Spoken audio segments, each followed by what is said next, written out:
But you got on one of these instructor versus instructor missions, and you say, you turn away, you get about this 4 miles apart, and then you turn in, and at that point it's full afterburner, 4 to 5 Gs, you come towards each other in this neutral pass, and then you just start turning and burning, and you don't come out of the afterburners. And I mean, it's like, okay, it's like he's doing this, and it's like, okay, I got to do this, and you're coming up and over, and it's like, okay, he counters that, and it's like, pretty soon you're looking down, it's like, all right, we're out of fuel, come out of burner. It could fly up at altitude, Mach 2.0, twice the speed of sound. Yes, I've been up there doing that, get those throttles going, stand on those, come on, you're looking in the heads-up display, it's like 1.98, 1.97, 99, it's like, okay, 2.0, 2.01, all right, I made the Mach 2.0 club. The F-16's out in front of me there, and the key is to be able to go and outmaneuver him and be able to get into a gun solution. And so, fight's on.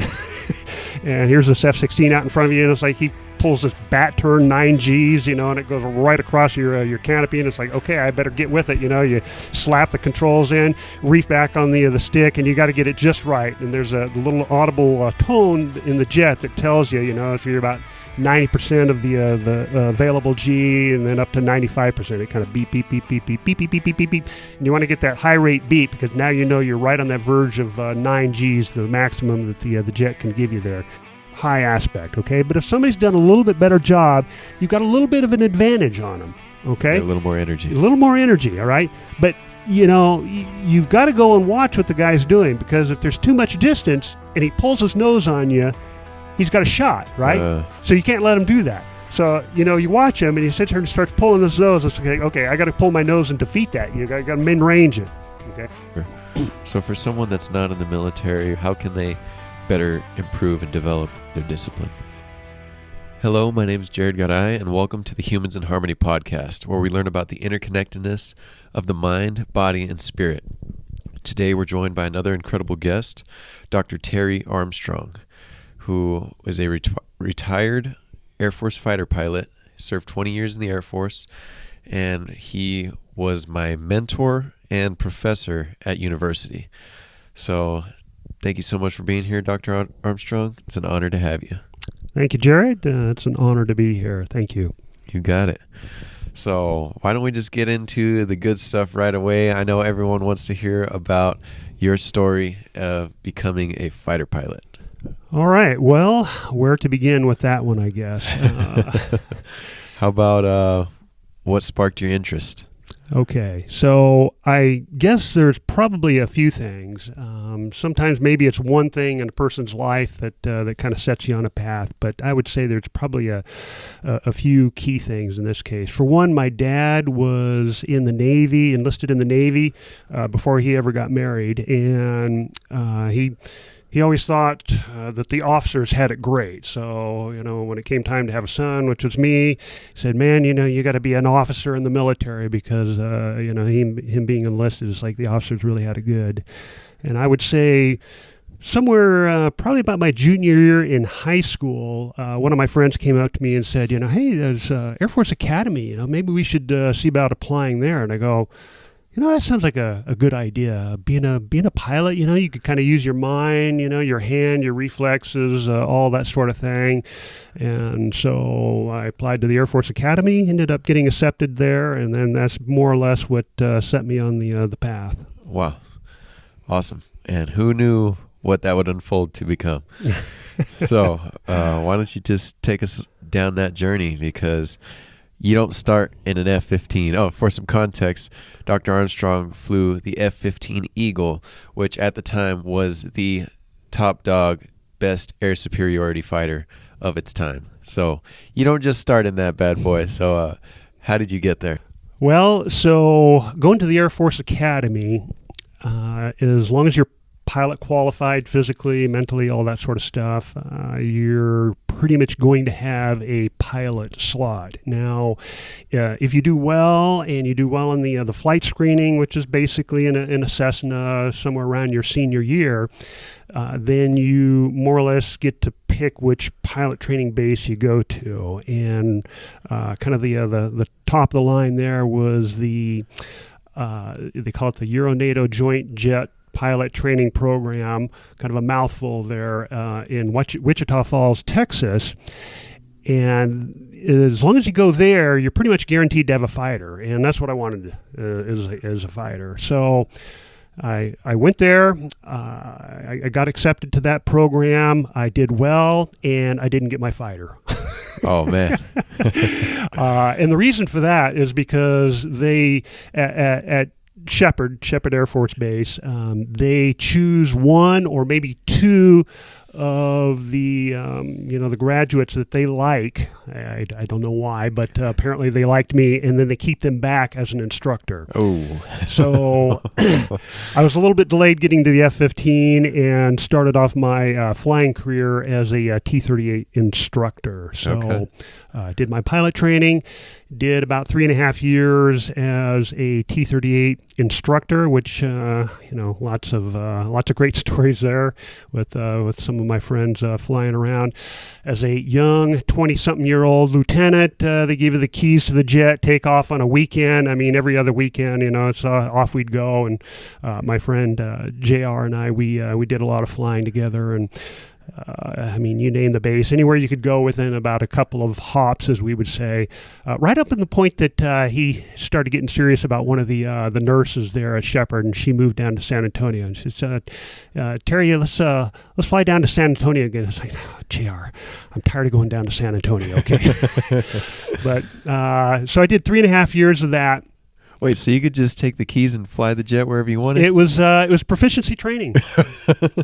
Proficiency training. You had to be proficient, right? Okay. So, take the here's the keys. Go out there, and like I said, it was a 2-hop or 4-hop rule. So you would fly somewhere, get fuel, fly somewhere else, and then that was as far as you could go, and then you can come back. So anything within those limits, and the crew duty day, a lot of rules with that. So it would kind of work out. About every other weekend, you could actually just take the jet out and go. So that was cool. I mean, we're talking, mid-20s, having a supersonic jet to go out there and fly.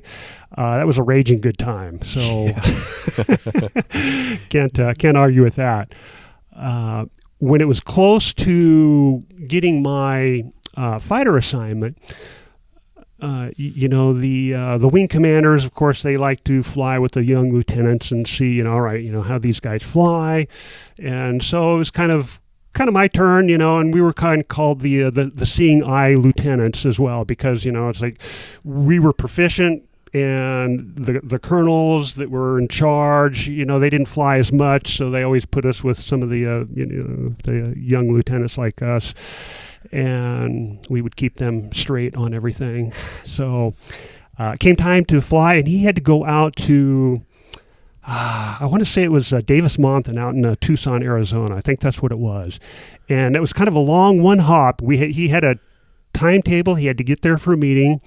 And he said, all right, Armstrong, you got to get me there, all right? And we can't stop short because I got to be there at a certain time. So that required us getting up to altitude with no delays, because the T-38, man, you were fuel limited. Every time you took off in that thing, you're thinking about where you're going to land on it, okay? Wow. So that was the key. It's like no intermediate level off. Get us up to 41,000 feet or whatever it is, and then we could get out there to Davis Monthan where he needed to go. And of course, wouldn't you know it, I'm flying the jet, get us airborne, and the controller says, all right, you're capped at 23,000. It's like, no, that's like the worst possible thing. I'm here with the boss, and this is a no-go because we're not going to be able to have the legs to get out there. And so I said, well, hey, how about I could take a vector. Can you give me a vector left or right and keep us in the climb? It's like, yeah, turn 10 degrees left, go on up to 41,000. Nice. So that one worked out. we landed. The boss went out there and went to his meeting, and I got out of the jet, and my flight suit ripped down the backside. Oh man, climbing out. Climbing out. I mean, you put a lot of miles on the flight suit, and wouldn't you know it, and sometimes it's, they say it's the cheapest bidder, that makes these things. So yeah, I mean, it split right down the backside. It's like, okay, here I am climbing out of the jet, and you feel the thing rip, and it's like, okay, well, now what do I do? Fortunately, the boss is on his way, but I had the driver there, and you got a tailor shop on base, so off to the tailor shop, strip down. It's like, here, ladies, please sew this thing up for me, and got my flight suit back, and no one was ever the wiser on that, and everything worked well, and not too long after that, I got my my F-15 assignment. Wow. How exciting was that? Yeah, so the F-15, that was what I wanted to do because it is an air-to-air fighter, and to me, after flying in the T-38 especially, you're doing the aerobatics and all those sorts of things, it's like being able to go out and fly air-to-air, and it's you against somebody else in the air. It comes down to your skills as a pilot in terms of how well you can perform, one person against another person, so that's what I wanted to do. And getting into the Eagle, that was its role. I mean, that big jet with a lot of power, and to be able to go and maneuver that thing, put 9 Gs on it, and outmaneuver somebody else, and maneuver into a gunshot. Yeah, it's very satisfying. Wow, how awesome too that was the jet that you were hoping for, and you got it. So, going from that T-38 to climbing into the cockpit of the F-15 for the first time, what did that feel like? Yeah, so again, the T-38 is pretty sporty. It's not a particularly large jet, but then you get over to the F-15, and Jared, as we were talking about this, you look at the pros and cons, which is one of the things you had to do as a fighter pilot, especially for enemy aircraft. But, the F-15 had, for its era, everything in the pro column except for the size. And when it comes to air-to-air combat, you get your eyes on the other aircraft, and that's everything. You lose sight, you lose fight. That's basically as the saying goes. So, you're climbing around the F-15 for the first time. It's like, man, this is a big airplane, But it was built around the radar, so it had a massive radar in it, being able to see further than any of the other fighters of the era, and massive engines, 2 massive engines in the back. So the thing could, it could fly up at altitude, Mach 2.0, twice the speed of sound. Yes, I've been up there doing that. Get those throttles going. Stand on those. Come on, you're looking in the heads-up display. It's like 1.98, 1.97, 99. It's like, okay, 2.0, 2.01. All right, I made the Mach 2.0 club. Heck yeah. But you're in full afterburner doing that, and you're usually around 45,000 or something like that, and you got so much dynamic drag on the airplane at those speeds, right? And you pull those engines out of afterburner, and it throws you forward in the cockpit, But and so it comes out of afterburner, but it doesn't come out of mill power, essentially full power, because the engine electronic controls say, we're going too fast. We're not going to slow you down that quick, otherwise it would basically ruin the engines on it. So, but I don't know how I got off on this 2.0 Mach 2.0, but that's fun stuff, right? Oh yeah. How fast is that in miles per hour? It's, it depends. It's a kind of a temperature dependent thing, but essentially 1,500 miles an hour.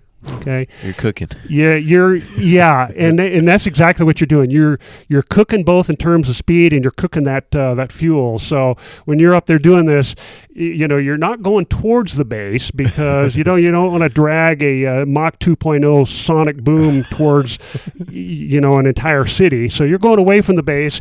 You're watching those fuel gauges go down. You're watching the base go behind you, and it's like, okay, watching the Mach meter going, and you're keeping track of all these things. Okay, I got to get to Mach 2.0 before I run out of fuel, and I can't get back to base, and so fun stuff. Do you have bigger fuel tanks compared to the T-38? Oh, yeah. Let's see, the T-38, I think, we're talking like, a few thousand pounds of fuel, and everything's done in terms of pounds.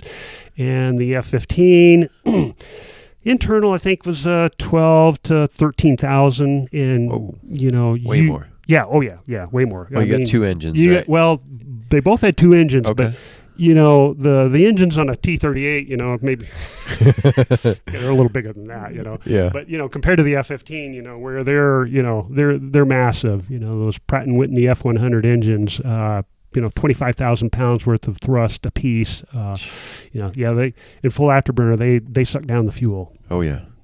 Oh yeah. So why don't you tell us a little bit more about your training along the ways? Maybe one of the toughest parts of training that you went through. Specifically the F-15, I guess we'll say. Okay. Yeah.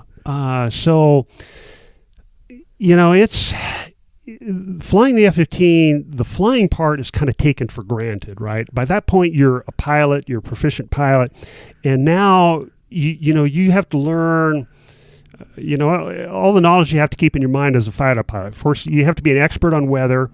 You have to be an expert on the aircraft systems itself. So if something goes wrong, you know what you're dealing with.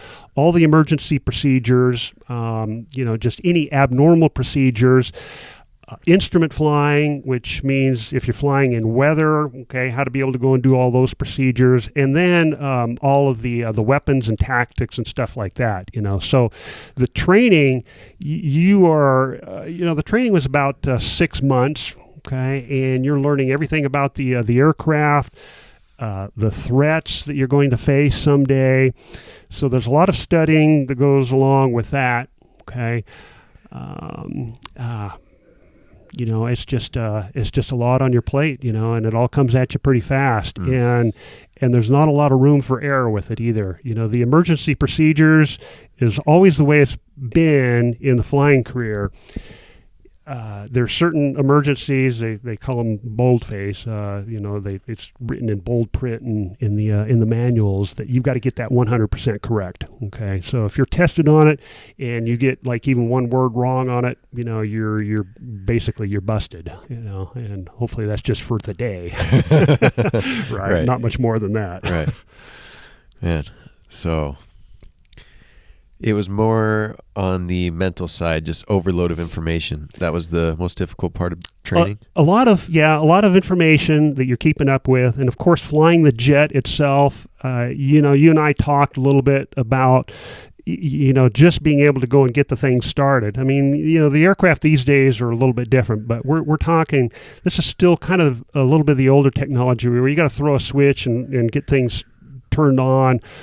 I don't know how many. I think there's like 300 switches and gauges and stuff to keep up with in the thing, but you got about 12 minutes and to be able to go and get the jet started, get all your radios programmed. So you've got two radios. You got to get those things programmed to a series of frequencies that you're going to be using for the mission. You got to get your weapons programmed, what you're going to use for the other day, your inertial navigation system up and running and aligned, and a few other things, all the aircraft checks. So all that has to be done within about 12 minutes. And of course, when you're a student, you're just sitting there, it's like thrashing from one thing to the next, trying to go and get it all. And as an instructor, which of course I was later, you're just sitting back there and it's like, okay, come on, it can't be that difficult, and of course it is. Yeah. But that's just, that's the starting. Then when it comes to flying, the F-15 flew great. It was a very, relatively speaking, an easy airplane to fly. The landings were always soft. It was just a fantastic airplane to fly.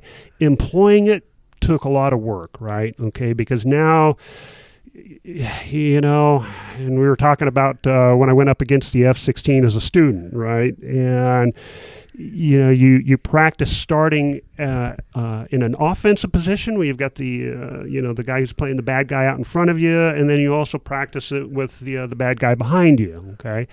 And so, when I was flying against the F-16, the first time going against something dissimilar, in that case. Different aircraft, yeah. The F-16's out in front of me there, and the key is to be able to go and outmaneuver him and be able to get into a gun solution. And so, fights on, and here's this F-16 out in front of you, and it's like he pulls this bat turn 9Gs, and it goes right across your canopy, and it's like, okay, I better get with it. You slap the controls in, reef back on the stick, and you got to get it just right. And there's a little audible tone in the jet that tells you, if you're about 90% of the available G, and then up to 95%, it kind of beep, beep, beep, beep, beep, beep, beep, beep, beep, beep, beep. And you want to get that high rate beep, because now you're right on that verge of 9Gs, the maximum that the jet can give you there. So, nail that 9Gs, and you got that beeper going off, and sitting there, it's like coming right around for that gun solution on that F-16, and pretty soon you're both out of energy at that point, right? You start off at 425 knots, okay, your tactical airspeed there, and then you end up down with like about 180 or, maybe 150 or something like that, and now you can't do a whole lot. So he's out there floundering around in front of you. It's like, okay, there we go. Just bring the nose up, put the pipper on him, squeeze the trigger. It's like, okay, F-16 dead. Okay, and off we go. So fun stuff. Oh, yeah. And you mentioned something in there that I definitely want to talk about, but I think I want to save it for a little bit later, but energy and how that seems like that's everything in a fight. Absolutely, yeah. So I definitely want to dive into that a little deeper here in a bit. Okay, and I'll let you think about this too. It's energy and nose position. You got to be in one of those two regimes. Gotcha. So we'll come back to that. Gotcha. So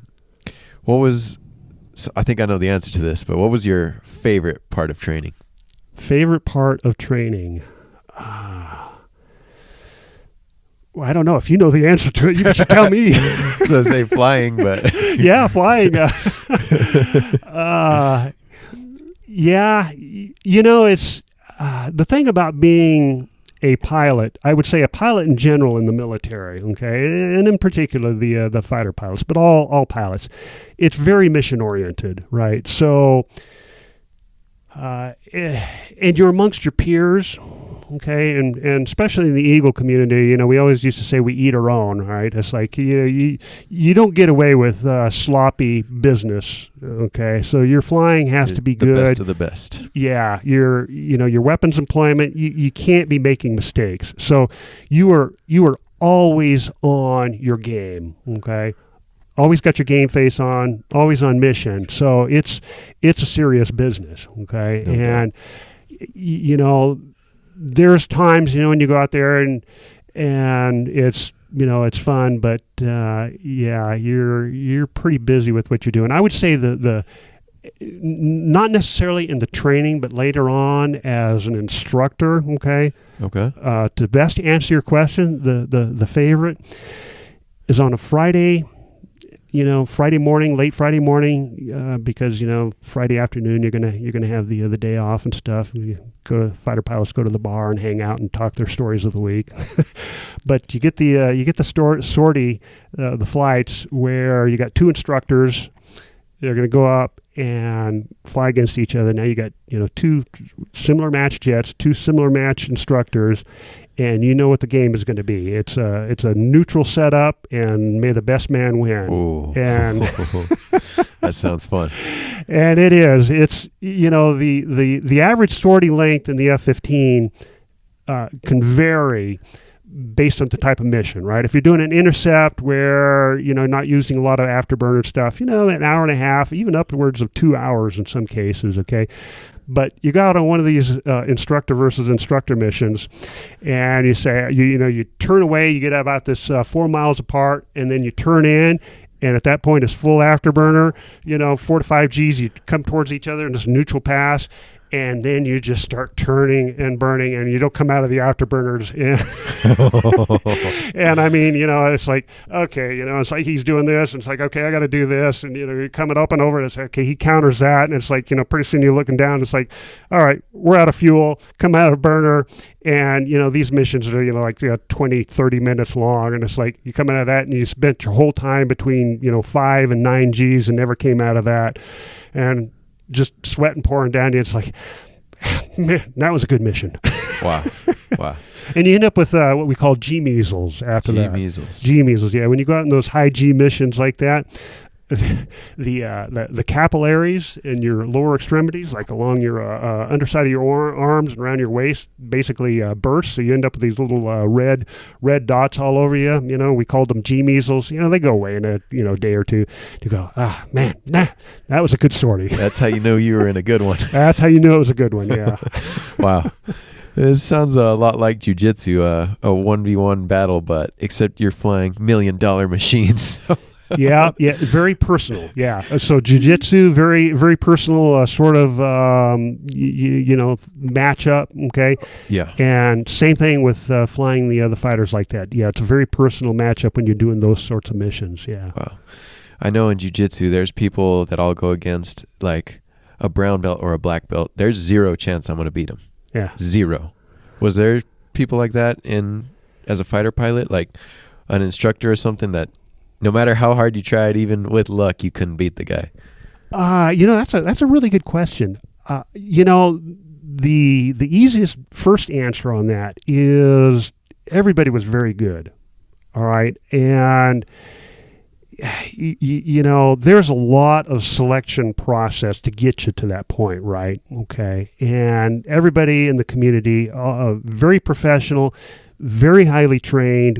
Our training in the U.S. is far and above what, other countries manage to put together. And so everybody was good. So what it really came down to is, there were some guys that were, better. Okay. Some guys that maybe not quite as good, but it was a lot of, are you having a good day? Wow. Or maybe not a good day. Dang. And I could go out there and, the first time I showed up, at my instructor assignment. Okay. So this is after I'd been operational, and now I was an instructor. And so they put you up against the weapons officer. Now, the weapons officers are the guys that, if you want to liken it to the Navy, the Top Gun school. So weapons school, there's the guys that, they are very well trained. They go through a very elite program, and they're good. Okay. Typically very good. And so, you have to go up against the weapons officer when you get to the other place, and, he kind of assesses you. And I was pretty proficient at that point in time. And so, I went up there and I'll just say I had a pretty good fight against him, Wow. And so, you make your reputation that way. And, whether he had a good day or an off day, next day he might come out there and kick my butt, Mm-hmm. but it's always good when you have a good day. For sure. But you're all kind of at a similar level. Yeah, like black belts. You're all black belts. Pretty much. I would say most everybody is a black belt. There's a few outliers in the crowd and stuff, but when you've been at it for a while, everybody's very good. Wow, for sure. So there wasn't one particular guy that you couldn't beat?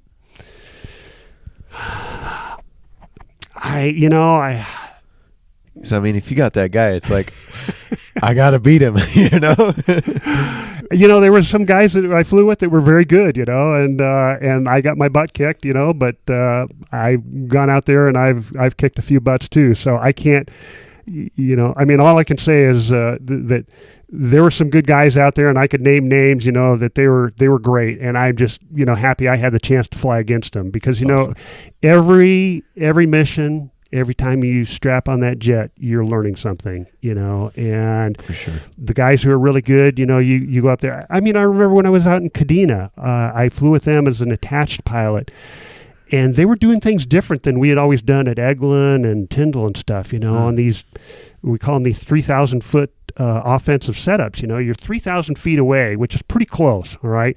When you're talking, 400 and some miles an hour, and then that the fight's on, the guy just maneuvers aggressively, and you got this face full of jet right here, and your reactions have got to be, it's like, I got to give him just enough room that I don't run into him, but then I got to be right back in there before he gets away, and they were doing some interesting things at Kadena when I went against the squadron commander.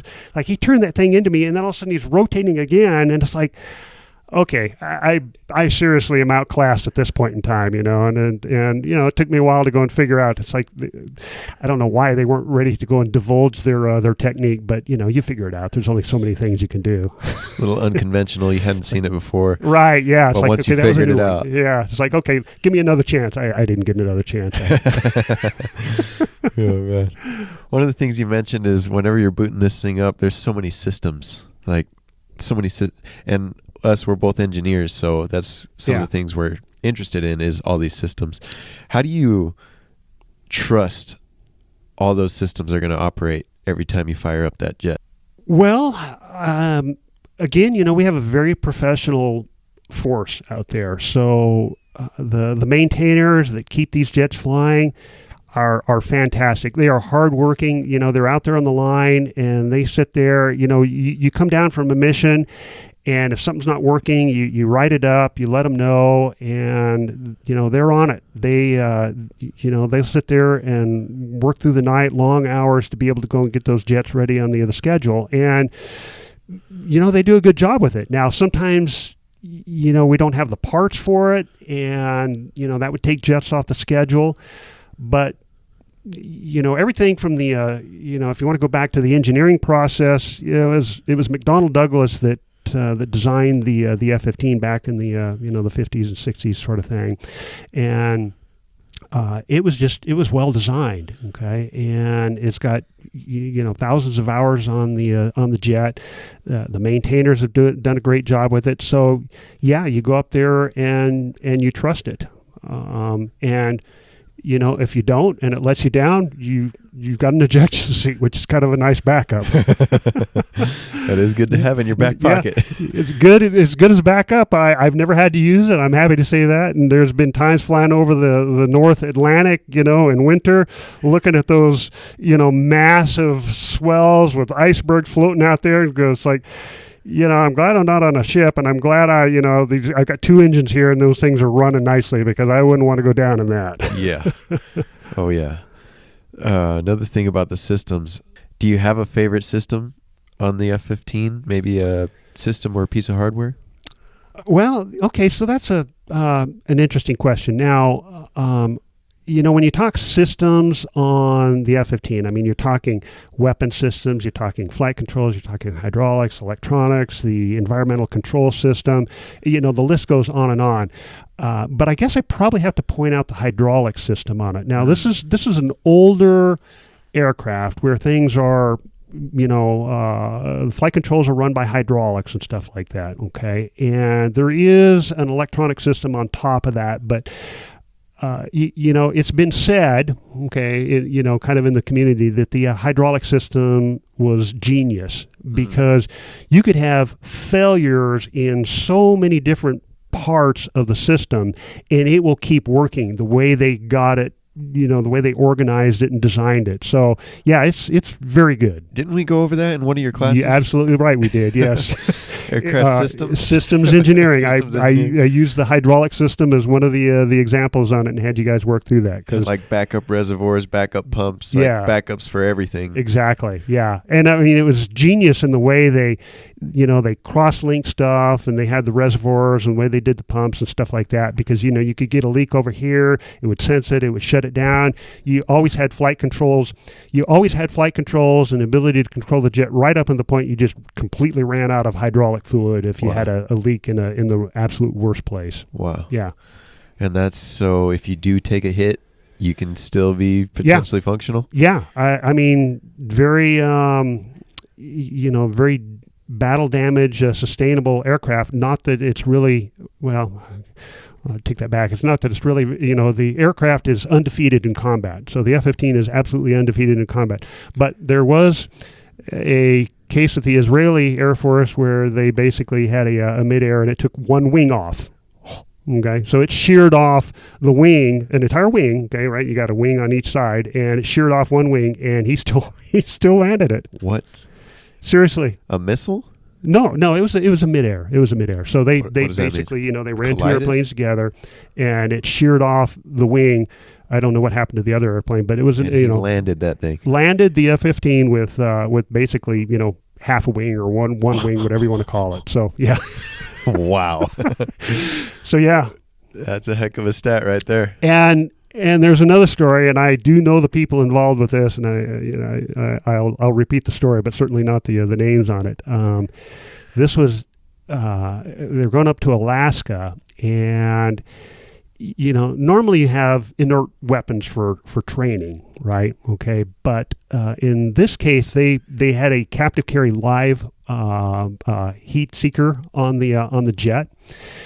And I don't know all the details on it, but let's just say there were a series of errors in this process where it was an accident. Yeah, and let's just say that that heat seeker found its way to the lead F-15 in the tailpipes, and it still didn't take them down. It was a live missile. Whoa. Yeah. So there's a few tarnishes in the in the community out there of things like that. That's a very rare mishap, and I did get the story firsthand on that one. But again, this is a live missile that designed to bring these guys down. Went up the tailpipe of an F-15, and it didn't take it down. Whoa. So very sustainable airplane. That's what you want to hear about your aircraft. Yeah. I won't talk about the other type of airplanes out there that if you get a piglet that runs across the runway, in Fort Smith, Arkansas, that it takes out the entire $40 million jet. No, I won't talk about that story. So we won't go there. You know what I'm talking about. Fighter pilot community. Yeah. There wouldn't be a fighter pilots if we didn't razz each other on some of that stuff. Gotcha.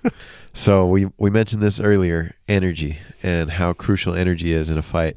Okay, no. Before we go there. Okay. Can we talk about missiles? Yeah, sure. What do you want to know about missiles? I'll tell you everything I can right at the point that it gets classified, obviously. Okay. I mean, how many missiles are you carrying, and you have different types, or what's it look like? So the standard weapons loadout on the F-15, and we're talking the F-15C model, which is what I flew, and the significance of that designation is that we're an air-to-air air superiority aircraft, okay? And that varies from maybe that might be a little bit more well-known, the F-15E, which is the strike variant, okay, which carries bombs and is usually meant to go in and interdict ground targets and then be able to go and fight their way out with air-to-air weapons if need be. But ours, strictly air-to-air. We had an air-to-air weapons loadout, 8 missiles, okay, 940 rounds of 20 millimeter rounds, okay, bullets, and that's basically about 9 seconds. So 6,000 rounds a minute. Okay, so 100 9 seconds of shooting. 100 rounds a second. Whoa. Okay, come out of this thing, and so we got 9 seconds. So you're not really on that trigger for more than a couple second bursts, and it'll saw an airplane in half, right? So it's like that. And I've been able to shoot the gun a few times, particularly when I was in training. Wow, we still did that. So you got to be real careful with your ammo. Well, it doesn't take much. I mean, you've got your solution lined up, right? So you're maneuvering, and we're talking the guns employment now. So you're maneuvering air to air, okay, and you get the bad guy beat down on his energy, so he can't do a whole lot more at that point in time. And now you change what you got into your nose position to get the firing solution, and you either got it or you don't, okay. And then as soon as you got it, you come down on the hammer, like that, and that's it, And if you miss it, well, hopefully you can maneuver around and still get another shot. But these life and death decisions are made in seconds and fractions of a second for sure. Wow. And then about the missiles. When I started, it was a 4x4 loadout, we would call it. So you had 4 long-range radar-guided missiles and 4 short-range heat-seeking missiles. Okay. And as things evolved, technology moved on. They came up with the the AMRAAM, the AIM-120, as we call it, okay, and that missile basically replaced some of the older radar-guided missiles, because this missile, the AMRAAM, it's got its own radar in it. All right. Wow. So you'd still lock on or designate your targets with the much more powerful F-15 radar. Okay.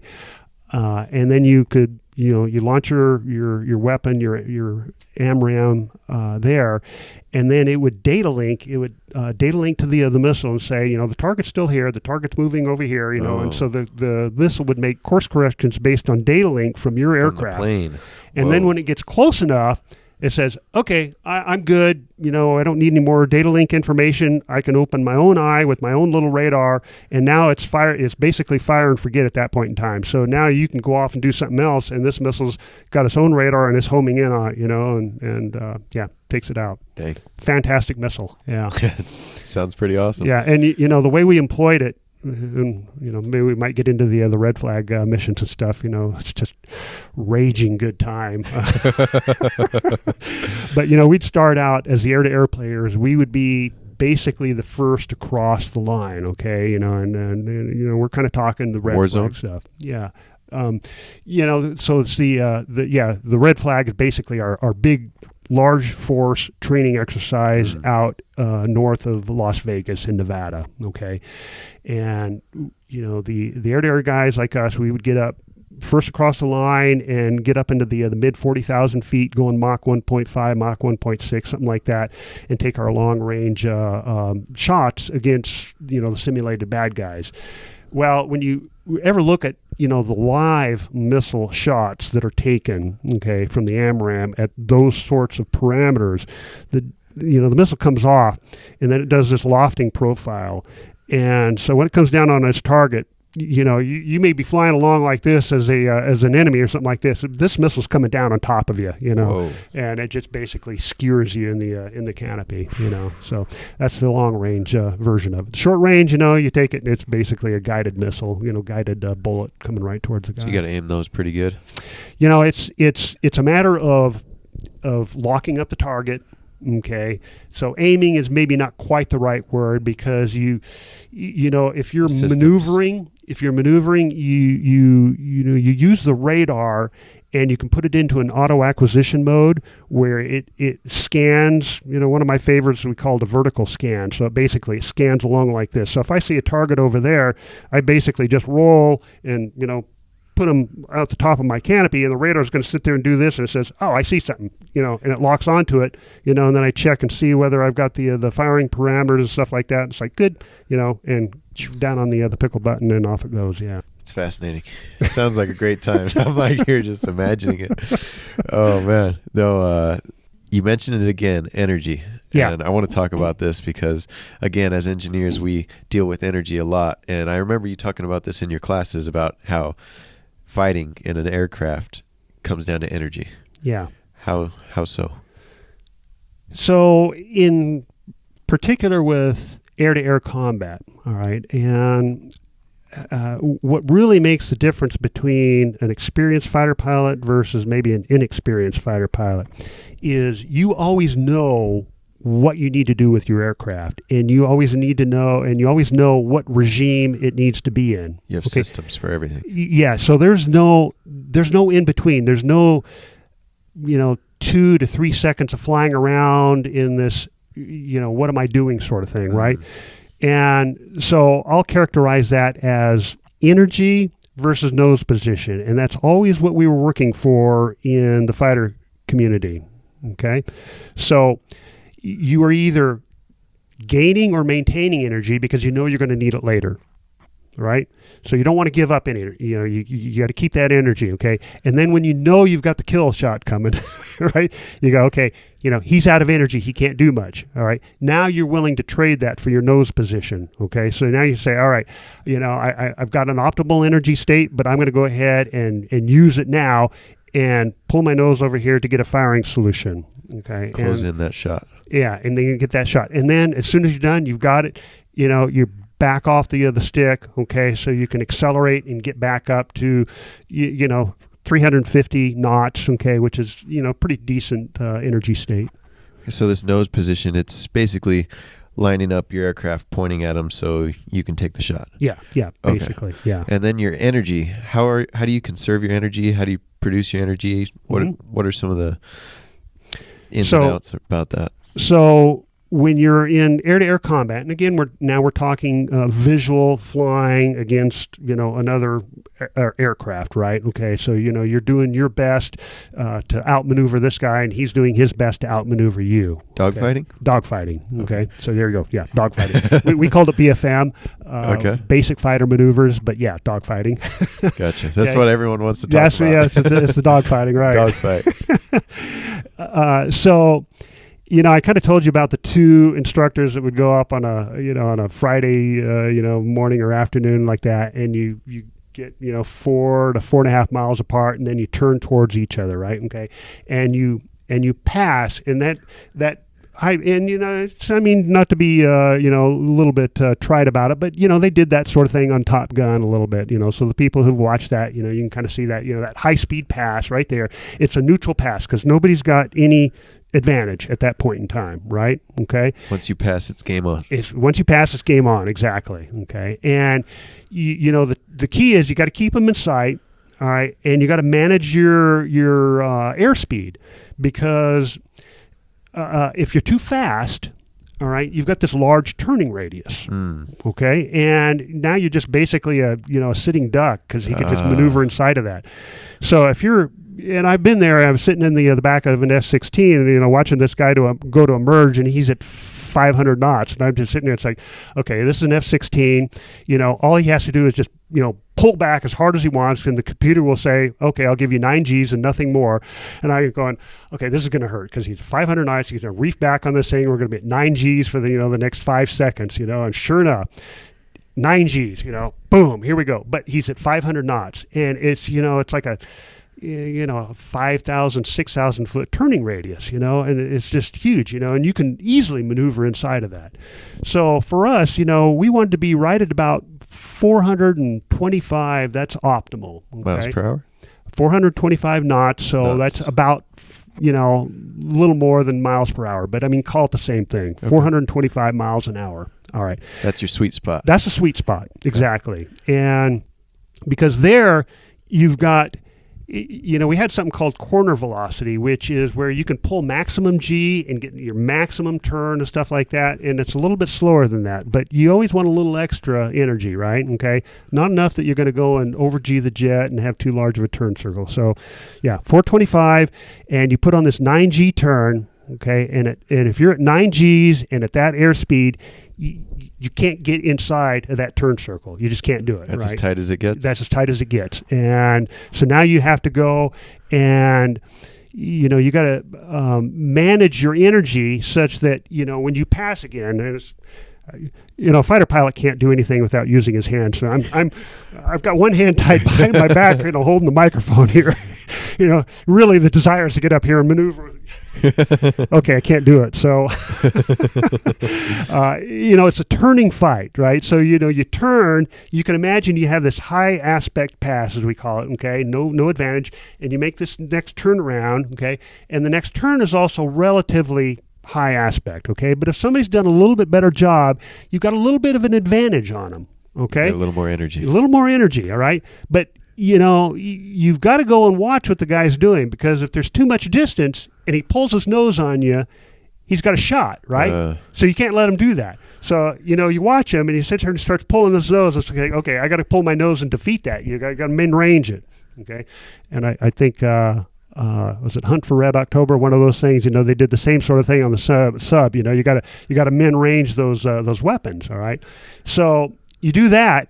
And then as soon as you pass, okay, you're back off the G. The burners are cooking. Okay, you just used a lot of energy coming around there.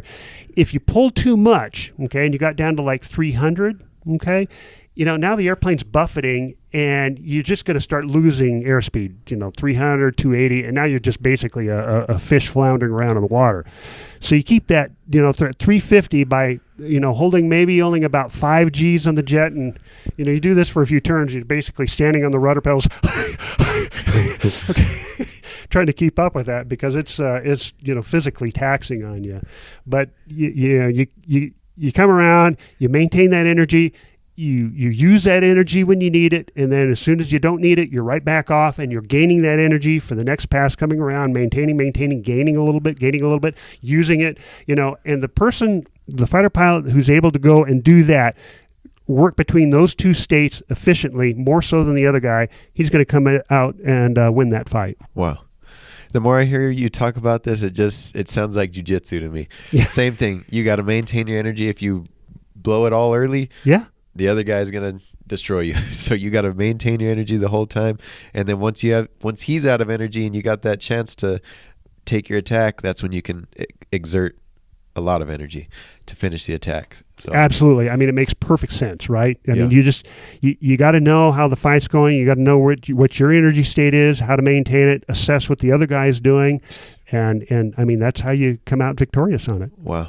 I mean, probably same thing in jiu-jitsu. I mean, of course, you got the people who are very skilled at it, like you talked about, but, you've also got, a lot of the folks who are kind of at about the same level as you. Yes. That's when it matters. And that's when it matters. And that's where, the person who can manage that energy, know when to use it, conserve it, that's when you're going to come out on top, right? Yes, absolutely.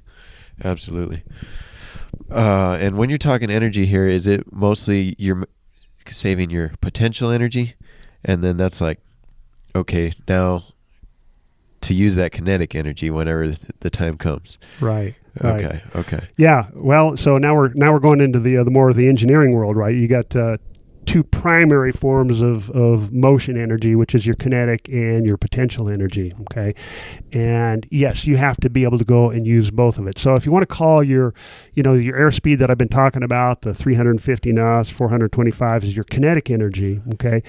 You also have to think about your potential energy. And that is, do you stay higher than the other guy? Okay. Or not, or do you need to go lower to go and maintain some kinetic energy and therefore give up some of that potential energy, right?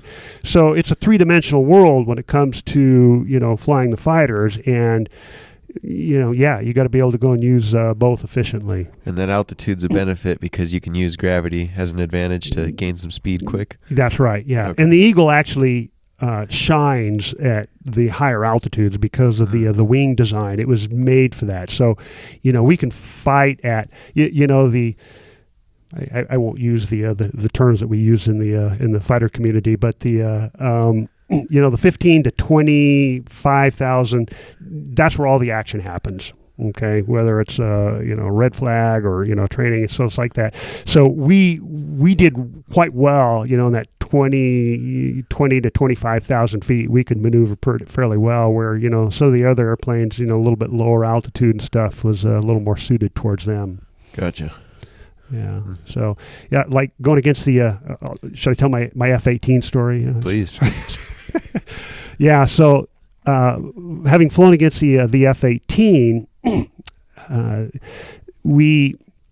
I think it was out at Jax, the F-18s, the Marine Corps F-18s would fly out there, and every once in a while we get a chance where they'd come out and fly against us there at Eglin. Well, that sounds like fun. In Florida. Yeah, and flying against the F-18s that's a great jet. But it flies very different from what we were used to flying with in the F-15, and most of our training is against ourselves, right? I mean, that's what's easiest to do. You got a squadron full of F-15s. You put two F-15s up together and you train. Right. So you get somebody dissimilar. First off, they're a Marine pilot and they're flying an F-18. It's like, this is great. This is totally something new. And I remember as a young wingman who went out there and I got to go and do this 1v1 dogfight against this guy. And I mean, I got my ass handed to me. I mean, to go and put it bluntly, because, they hit the merge, okay, this high aspect pass, where I'm doing about 425, he's doing about 350. Okay. And nobody told me, how the F-18s fight. I mean, I had to go and figure this out myself, but he flies much slower, okay, because he's got an incredible turning authority at that speed and with the design of his jet. And in that systems class, we talked about it. If you look at the profile of the F-18, he's got those large strakes that kind of run up the other side of his airplane, which creates this turbulent airflow and keeps it attached over the wing a lot longer, okay? So, we start turning, and I just kind of do my normal standard, energy maintaining turn, and I look around the turn circle at this guy, and he is just reefing his nose around for the shot. I mean, I couldn't believe, the angles he's putting on this thing. It's like, he's pointing at me already. It's like, now I've got to cash in everything that I've got right here and try to defeat his shot. So I do that. I'm out of energy now, though, and now we're in this, talking potential energy, this downhill descending fight, because both of us are lowered, and he's got the advantage. I'm done, because now I'm playing his game. Yep. He threatened me, and I used all my energy, and I came down into his regime, and he just walked all over me. Wow. When you say you turned back at him, to do what now? So I have to do this with two hands. Yeah. So like this, and you turn this way. Okay. So you got one guy going over here. You want me to hold the mic? Yeah, and the other guy's going over here. If you can visualize, normally we're, doing this on a whiteboard or something like that. So, I'm turning this way, and he's turning, he's coming around the other way. So as I'm going this way, I have to kind of look back over to where he's at, my visual, to see what he's doing, and then that's, as I'm starting to come around, this turn circle, you can imagine two circles that are pretty dissimilar located, right? The goal is to kind of get your turn circles aligned. That's where the shots come in and stuff. So at this point, it's you would call it an immature fight, generally speaking, because nobody's really got the advantage. But at this point, I look over there and I go, yeah, he's got an advantage. So you got to turn back into him to do what? To min range his shot. What does that mean? So the shots have got a minimum range to it, right? I mean, you don't fire a missile and it comes off the jet armed, because it'll blow up. You don't want to go and frag yourself, right? Gotcha. So it comes off the jet, and it takes time to arm and to be able to, and that's after. He's gone through the process to acquire you, to get his weapons and radar locked on. Gotcha. And then say, okay, I've got a valid shot, and take it. Okay. Well, for us, the display we had is something called a break X, right? If you come around and I'm ready to take a shot, and the guy's coming right at me, it's like, if I can get everything done right and got it lined up and take this shot, great. But if I do all that and all of a sudden it's break X, I'm min range. It's like I can take that shot, but it's not going to do anything. I see. So you turn into him to scare him. Close the gap. You close the gap. Yeah. Okay. Then you're out of his range. Then basically I've taken away his shot. Dang. Yeah, and that's just kind of part of the tactics of that sort of maneuvering. Dang. But I can't leave my F-18 story with me. Let's go. With me getting the bad end of the stick on that. Let's right? hear it. Ain't no way the F-18 beats the F-15. No, we're not going to leave it there now, because that ain't the end of the story. Because I got my chance again as a more experienced flight lead at that point in time. So again, Marine Corps F-18. It's like, okay, now I know what I'm up against. Okay, and he's employing his same sort of thing, which I was expecting this time, right? So he hits the merge at 350 knots, and it's like, I know what I'm looking for now, and so what I'm doing at this point in time is like, I'm taking advantage, and this is how you do these things as a fighter pilot, right? You got to know your advantage versus the other guys, okay? So the Eagle has got these massive engines on it, and I can sit there and let those afterburners cook, and I can gain a little bit of this altitude, right? This potential energy, gain as much energy as I can, while this F-18 is just cranking this corner, and he's using up everything he's got to go and try to take that first shot, just like like he suckered me into it last time, when I got into his fight. But now I'm sitting there, I'm watching him, okay? So now I'm maintaining energy, I'm gaining a little bit of energy on it, and I can see, okay, here comes his nose, okay, I've got to defeat it, but now I've got some altitude on me, so I crank my nose down, okay, defeat his shot, and at that point, he spent everything he's got, and now he can't keep his nose up, right? He's got to go down. Game over at that point in time. And you're above him. I'm above him, and it's just, fish in a barrel at that point in time, because he's going down. And it's like, okay, yeah, let's line it up. Okay, it's like Fox 2. It's like, okay, coming in for guns now, so those are the missiles, the Fox 2s are here, the 2 missiles just for fun, right? And then go in for the the gunshot and stuff like that. Okay, I got my revenge. Bird down. What's next? Come on. Oh yeah, nice. That made me think of something which might be a little intense for some, but as a fighter pilot, you got to be ready to kill. Yeah. How'd you get yourself in that mind state and prepare yourself for that moment? You weren't ever in a situation where you had to do that, right? I got close. You got close. Yeah, I mean, I can tell that story. I mean, close is a relative term, but I was almost to the point where I was able to arm hot and hoping the MiG-25 would come my way in Iraq. But to answer your question,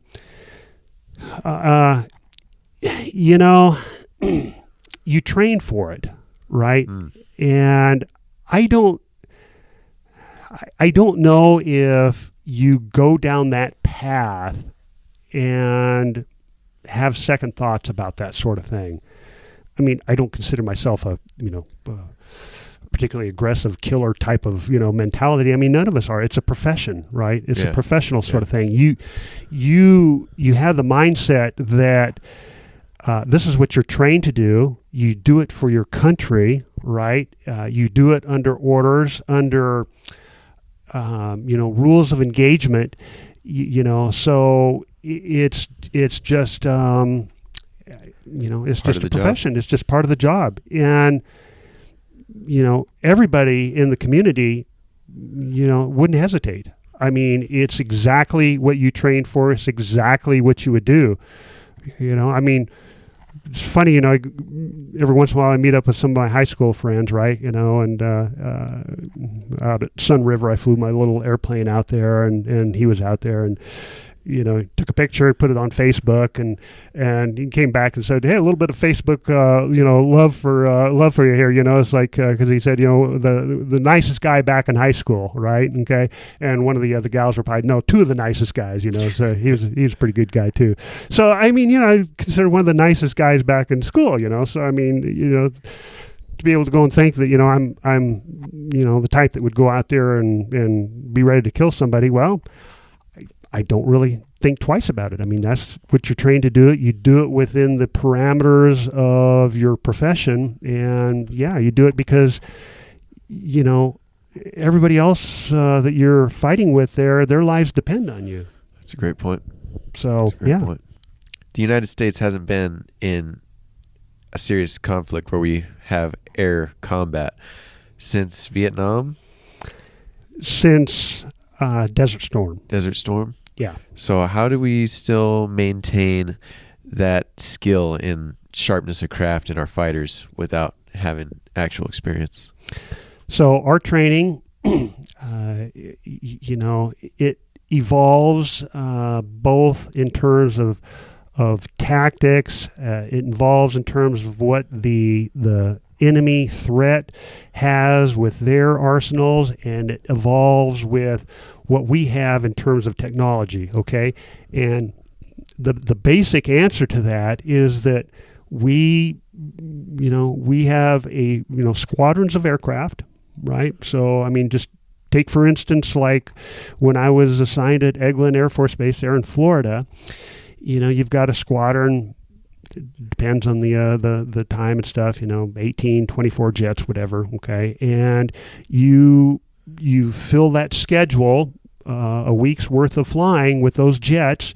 So I would fly maybe, depending on how things were, maybe 2, 3 times a week, okay? And you'd fly in a 2-ship, you'd fly in a 4-ship, you'd fly in, maybe larger force stuff, and you just basically, you train, and you kind of train in building blocks sort of things, right?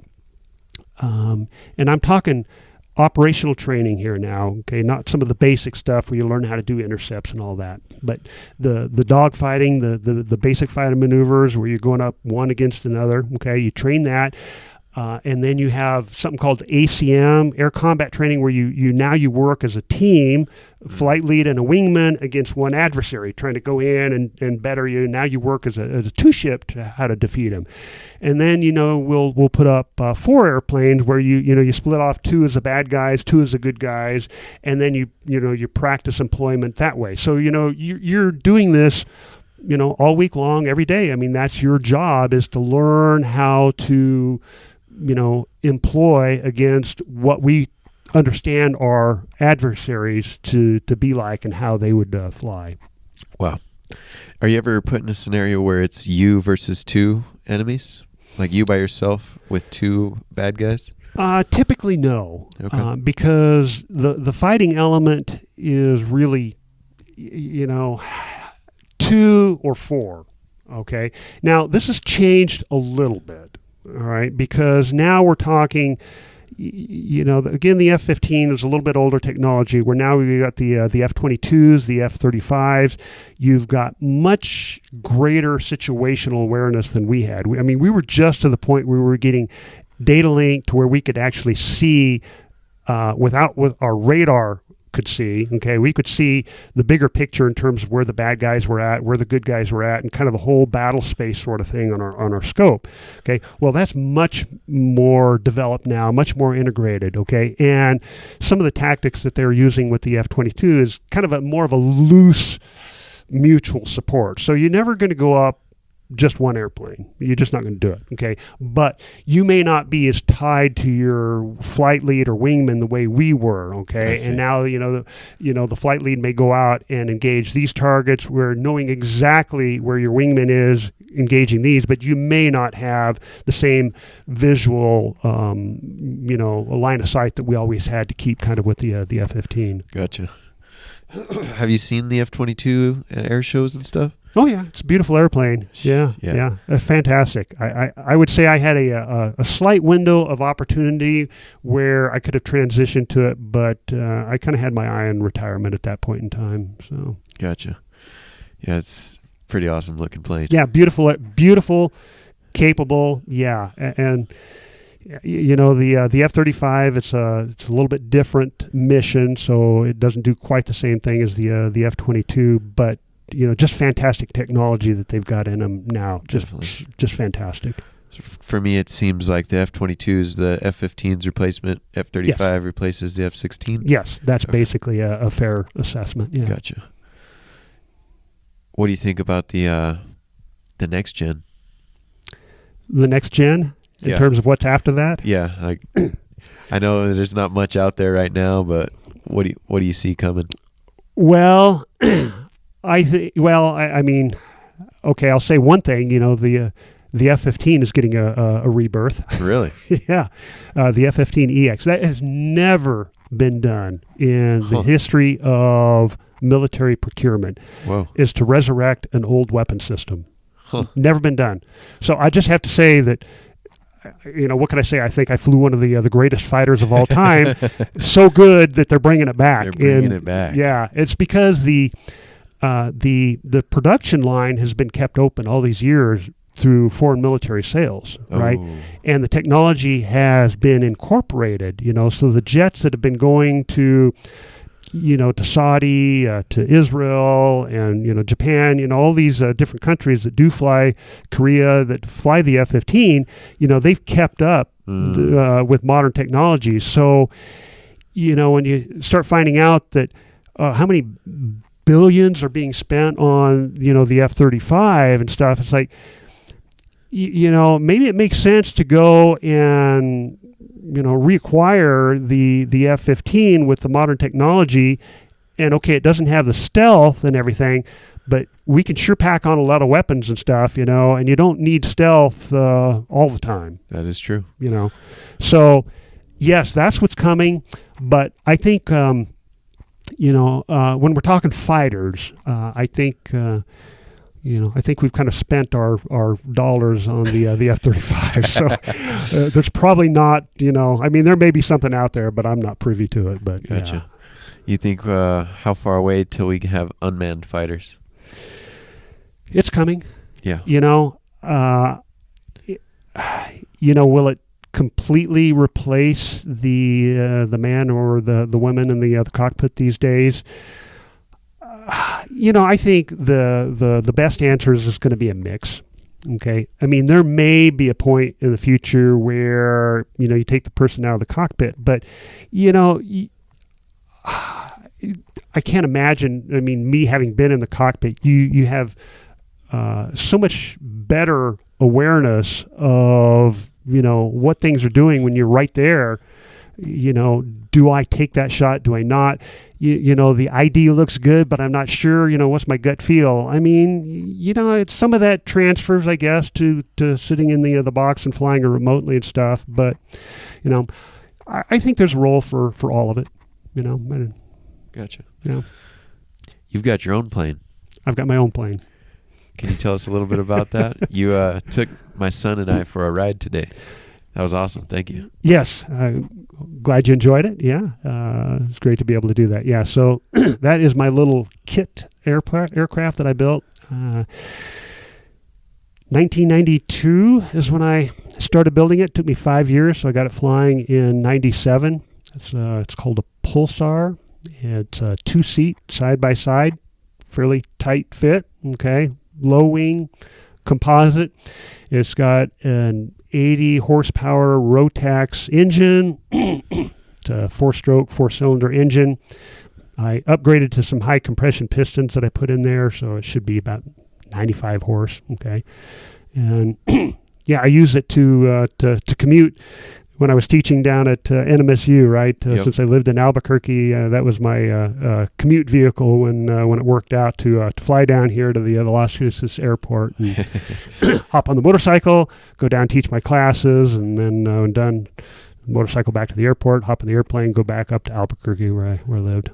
You got to keep that flying alive, right? Yeah. Well, it's kind of neat also when I built it when I was still active duty in the Air Force, and one of my assignments, my command assignment, was down at Tyndall Air Force Base, okay, which is Panama City, Florida, about 60 miles down the road from Eglin Air Force Base there in Fort Walton. So my flying assignment, ironically enough, was at Eglin, while my command assignment was down in Panama City and Tyndall. So there's 60 miles if I wanted to go fly. Well, I had my little airplane flying at the time, and I could keep it right there on base at Tyndall in Panama City. And so my commute was I'd drive there, 10 minutes to get to base, get out my little airplane, fly the 60 miles, land at base operations right there at Eglin, okay, and then walk into the duty desk and say, all right, what am I on? I got the F-15 here. Go fly my F-15. Nice. Land. It's like, okay, that was a good sortie. Hop back in my little airplane, fly back down. That's cool. So that was good. That lasted for about a year before some things changed, yeah. Do you have whenever you're stationed at a base, do you have like one F-15 that's your plane, or do they swap you guys out on a set of them? So that's a good question too.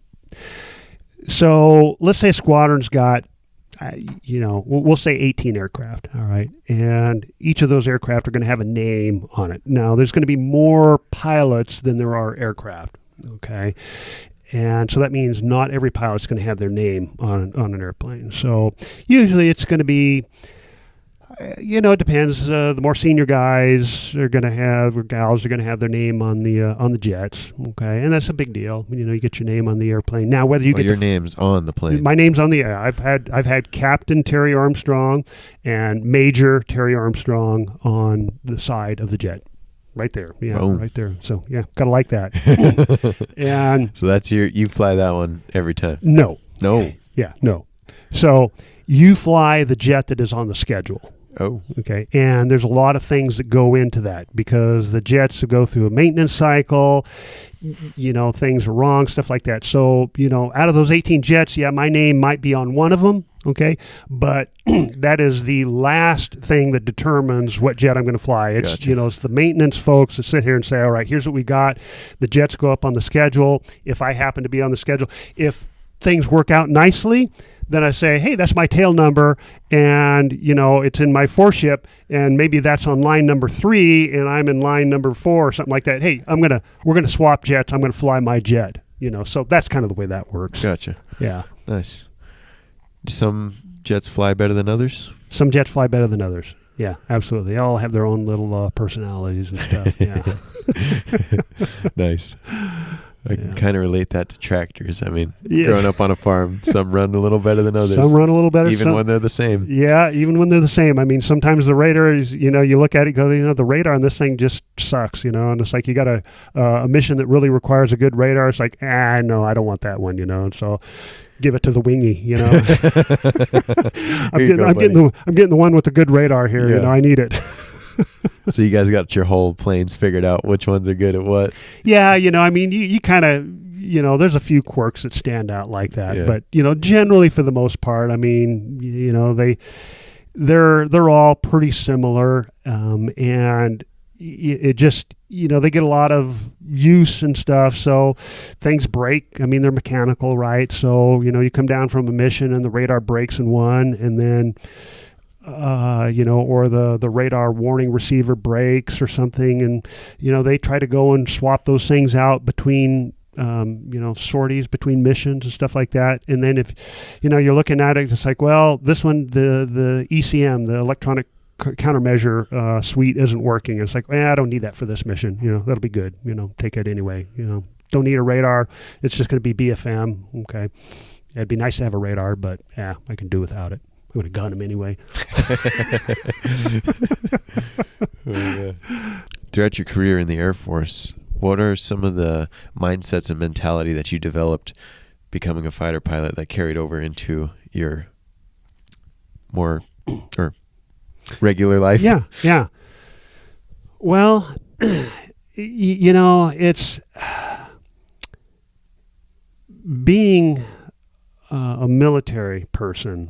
Okay, you go through training, you learn a discipline, right? Okay, and then when you're a pilot, discipline is paramount. Being able to go and study and know the systems, be professional, okay, all this sort of stuff. And, particularly when it comes to flying, and I'll kind of get to answer your question here, but the jet never stops, right? It's moving forward, and you have to keep up with it. In fact, you have to stay ahead of it. Mentally. You've got to know where you're going to divert to. You've got to keep track of your fuel. You got to, if something goes wrong, how do you deal with it? Okay. If the tactics are not working, how do you, deal with that? Okay. So you're constantly dealing with contingencies, and there's no timeout. I can't deal with it, right? You have to deal with it.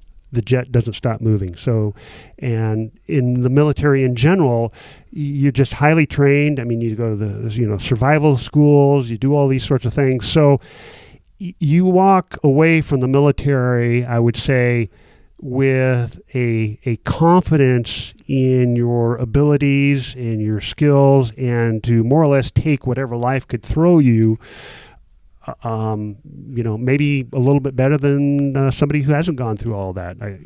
I guess I would say. For sure. Discipline does play a huge role in all aspects of life. So how would you say that you define discipline and how it's improved for you? Well, I suppose I could come up with a case where I wasn't quite so disciplined in my military career. Well, there's always a few of those examples, but as a young T-38 scheduler, my job was to schedule the entire week out, right? Okay, and we had snow. All right, snow day, right? Just like back in school, snow day. It's like, okay, you're not going to fly, right? So it's like, you do sit around the other squadron and do nothing, right? It's like, well, let's go off and go, you can't go skiing. It was Texas, but it's like, okay, so I built the schedule, I mean, we had like, 2, 3, 4 days worth of it. I built the schedule. It's like, okay, it's useless because, the next day is going to come and I got to change everything around and stuff like that. Finally, on the third day, it's like, my friend, I won't mention the guy who wanted to always go down to San Antonio. I won't mention his name. It's like, come on, Terry, let's go out. This is going to be snow. You're doing the schedule for nothing. Let's go out and I don't even know what it was, but it's like, but JR, I didn't say his name. You can bleep that. We'll bleep it out. Sorry. So just go out and I don't know, go out and do something, have fun, it's like, you don't need to go and do the schedule, right? That was my responsibility. That was my duty, my discipline to go and do it. And it's like, okay, all right, you're right, So I wasn't so disciplined right there. And wouldn't you know it, we were going to be flying the next day and the flight commander came in and just chewed me up one down, upside down the other. And it's like, okay, there was a little bit of lack of discipline. I should have just said, no, I don't care what you've got, lined up for us, my friend. I have to be disciplined here and, do the duty first. You got to do your chores first. You got to be on time. You got to, do the things that you're responsible for. Okay, and then the fun stuff comes in. Same thing with the flying. You go out and you do the mission, especially in the T-38s. If you had clouds and stuff out there, it's like I'd always save a couple of £100. It's like let's go bust some clouds. You go out and do the student mission, do the discipline first, right? And it's like, okay, we've got some cumulus clouds out there. It's nothing like coming up, 400, 500 miles an hour. Swooping around these clouds. It's like. Nice. Just go expanding real quick. Yeah. That's so cool. just you see it. It's kind of building up, and you see a little bit of a gap right there. So you just say, all right, I got to get right through that gap, do some aileron rolls right through it. Come out the other side. So yeah. Nice. But yeah, discipline is, and I taught that in my courses too. It's like if your job as a student is to be to class, then you are in class and you're on time and you're ready for the assignment. Do we all do that? Well, not always. Not always. I can think of one case, right? I won't bring that up either. Yeah.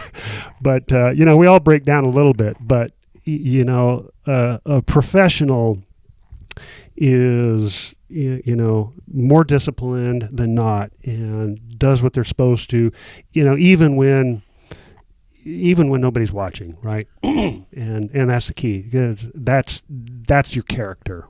100%. Yeah. And it's one of the most important aspects of character for all aspects of life.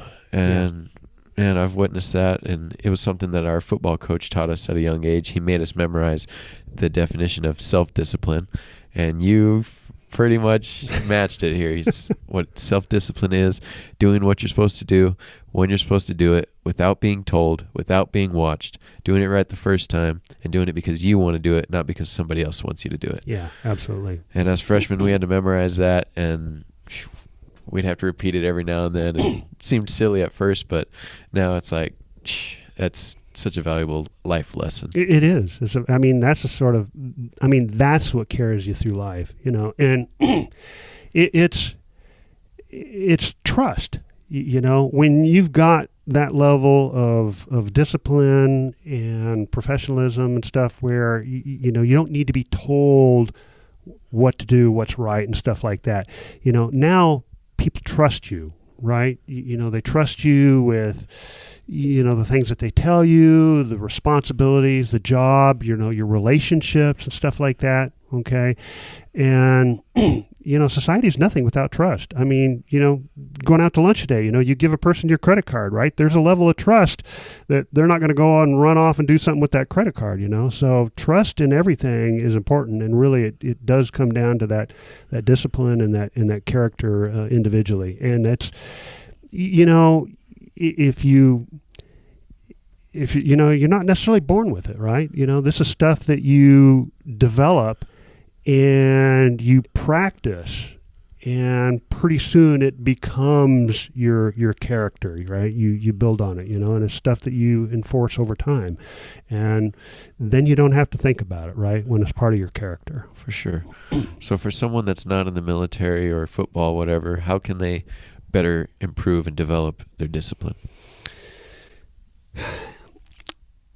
Yeah, I mean, I guess it goes to, it's the little things. It's the being on time. It's, your word means something. Okay. And let's start there maybe. Okay. Because, I learned something early on where, a friend of mine says, hey, let's get together this weekend. So yeah, get together. It's kind of, one of those things. Yeah, and nothing happened, right? I didn't follow through on it, and I didn't really think much of it at the time. Well, kind of a mutual friend, it came back around. It's like, hey, he was kind of disappointed. You said you were kind of going to get together and do something, and you never reached out. And, it kind of struck me at that point in time. And it's like, yeah, that's kind of a not so great thing to do, so, to be able to go and have your words mean something and know that, that people can trust what you're saying, a lot of, the discipline, a lot of that character stuff, begins and even ends right there, so, your words have value because they affect other people, right? I mean, people are making decisions out of their own life, their own time, based on what you say. And if you don't live up on it, you basically, dork things up for them, So think about that with your words, be disciplined to follow through with stuff, make your words have value, be on time. Doctor's appointments are the worst, right? Nobody shows up to doctor's appointments, especially the doctors, right? But, if you're scheduled for something, show up. And, it's easy to say that, right? It's easy to say that and go, okay, yeah, I'm going to be there on time. But it doesn't help if you don't actually have the tools behind these sorts of things, right? And this is one of the things that I tried to also teach in my class a little bit is if you've got to be somewhere, say at 10 o'clock, okay, and you go, all right, well, it's going to take me, 15 minutes to get there, so I got to leave at 9:45, right? You've already screwed up. Yeah. Right? Because first off, okay, 15 minutes on a good day of traffic, right? Okay, so factor in, maybe 5 minutes extra for, missing all the lights and stuff like that. How about the 5 minutes, for parking and then walking into the building and stuff like that? So really, you're leaving at 9:45 is more like leaving at 9:30 to make this 15-minute drive for a 10 o'clock appointment, So don't stop short of, the simple answer, think it through and then be disciplined. It's like, okay, you got to back up everything, getting ready and stuff like that so I can be out the door, and that's hard for a lot of people. It is. Yeah, that's another thing our football coach would say. He says, if you're early, you're on time. If you're on time, you're late. That's right. If you're late, you might as well not show up. Yeah. I whether that's true or not, we could probably a whole nother debate on that one, But yeah, I kind of have that same mentality and stuff like that. You show up to an interview for a job, and if you're on time, first impression. Yeah, So one of my worst flights ever was when I was going through my upgrade in the AT-38, okay, and I showed up on time, okay, and not necessarily through my own fault, but, I had a late mission the day before, the vault was locked up, okay, I had to study for my threat, and it's like, waiting, it's like, okay, now, the vault is open, okay, I do my study, and it's like, I'm cramming everything in, and I, getting ready for and I show up on time at the duty desk for my flight. And my instructor was there, okay?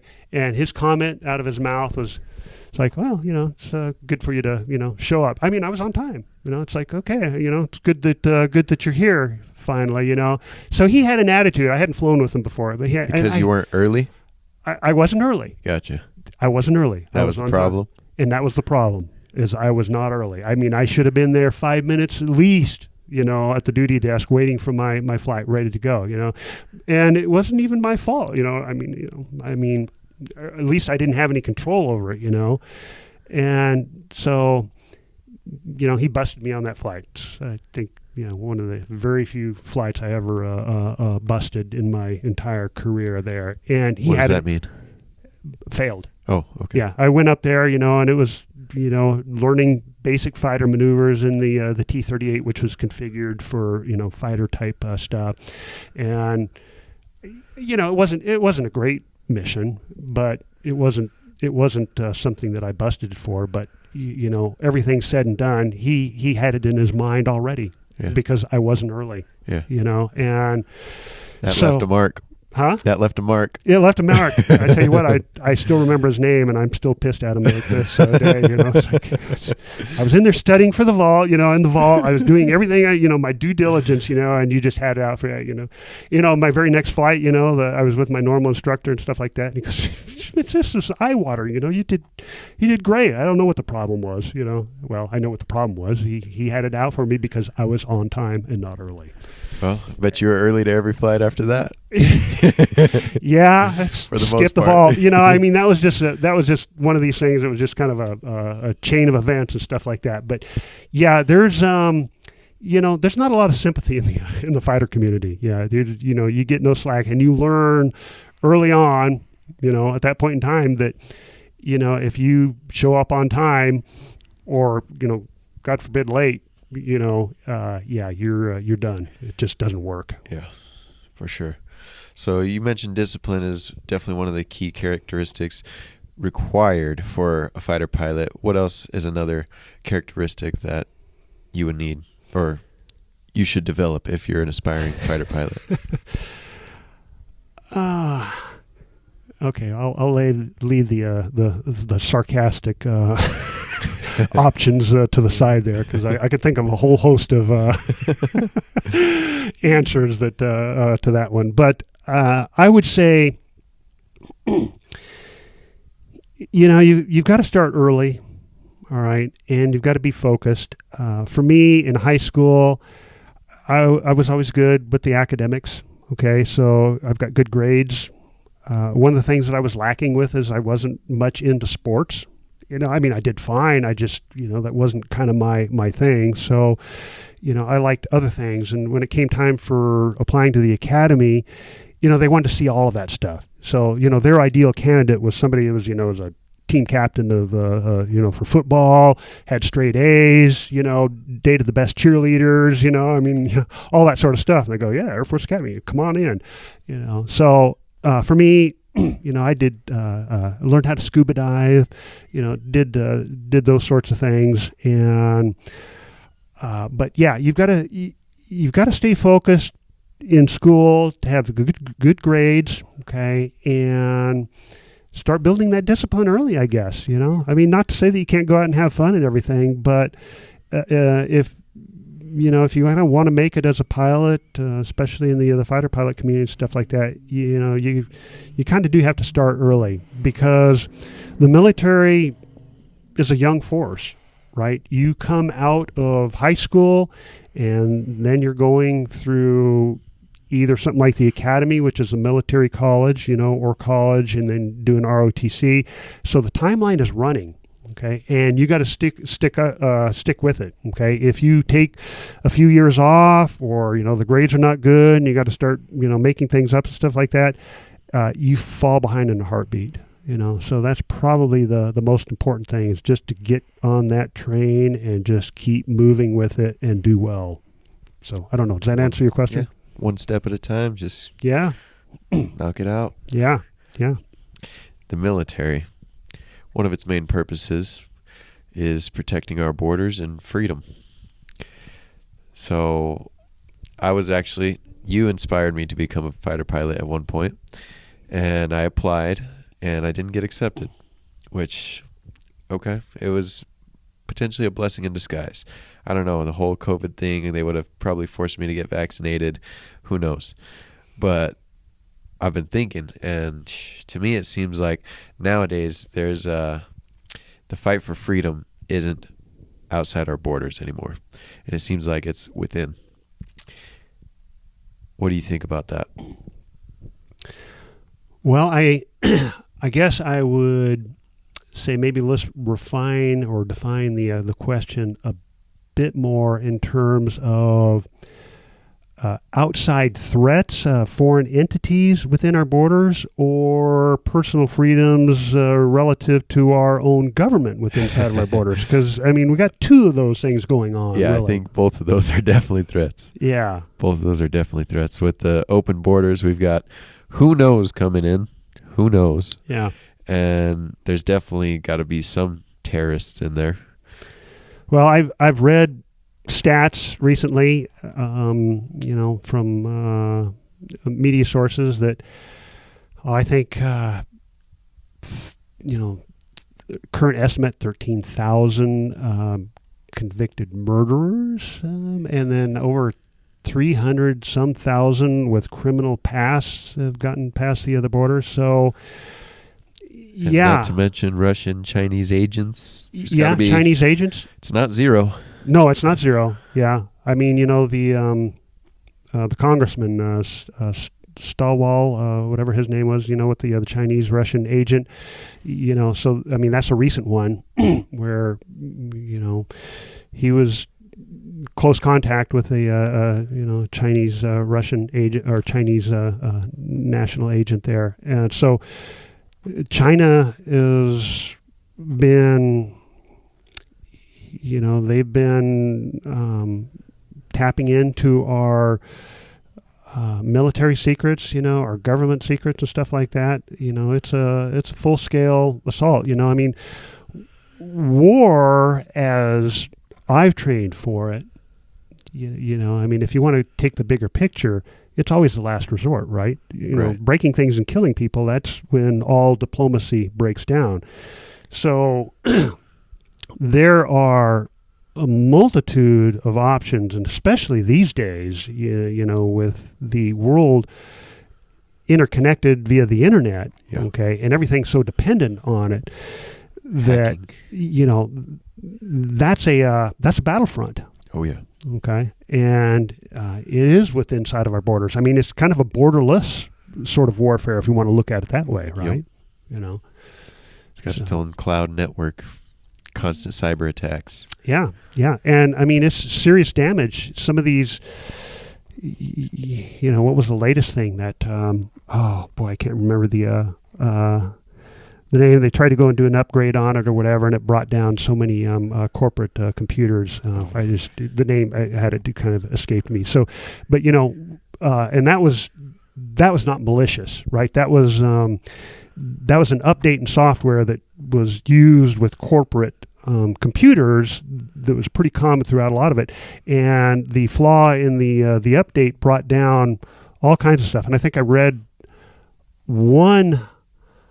Oh boy, I wish I could go back and remember on this one. But there was one company that lost, and I don't remember what it was, but they lost everything, and including their backups, and they had to go out to some other country. I want to say it was like India or something. I'm really stretching here on this, but a country that their power was off when this thing happened. So they just happened to have the only hard drive with all the data and the operating system, whatever it was, that they needed to go and bring back their entire corporate program. So they sent a very special envoy, maybe it was Ghana, I think. It was Ghana, the country of Ghana, that they had to fly out to Ghana to go and physically get this hard drive that just so happened to be, that had the backups on it and they had a power outage, when this upgrade took down everything, and then they got their stuff restored. So, I mean, that's how connected we are with things. And, when we're talking China, which has got a greater cyber warfare capability than and presence than any other country combined. It's a national threat. No doubt. That's definitely a problem, and an overlooked problem. But I think the bigger issue is the threat of the government, and that has been something that I've been super concerned with over the past 5-10 years, and it was getting bad. I mean, we got propaganda forced on us, for coming from the movies, the TVs, the news, the social medias. You got these fact checkers. It's like, and it's all one-sided. It's all one-sided. So it's a little scary, and because you hear about things like the New World Order, they're trying to shift the world currency, which is, in my opinion, what keeps us, one of the main forces keeping us as the most dominant power in the world, the United States dollar being the world currency. If that shifts, that could change everything. I mean, we still got our military, but we're so powerful because everyone uses the dollar. Yeah. And it seems like there's a movement to replace that. Yeah. And you got BRICS forming. You've got all these other countries moving against the U.S., and it's like, man, what's going on here? And it seems like we're infiltrated from the inside of our own government. The politicians have other interests in mind besides the good of our people. Yeah.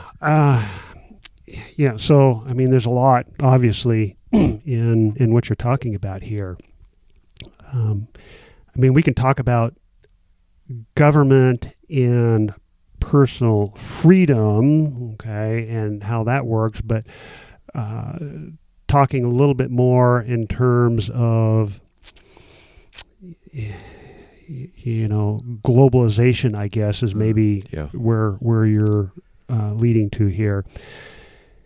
I mean, there's always been, so I graduated high school in 1981, right? And I probably still have some of my old, high school stuff. And I remember, we were talking about globalization back then. Really? Yeah.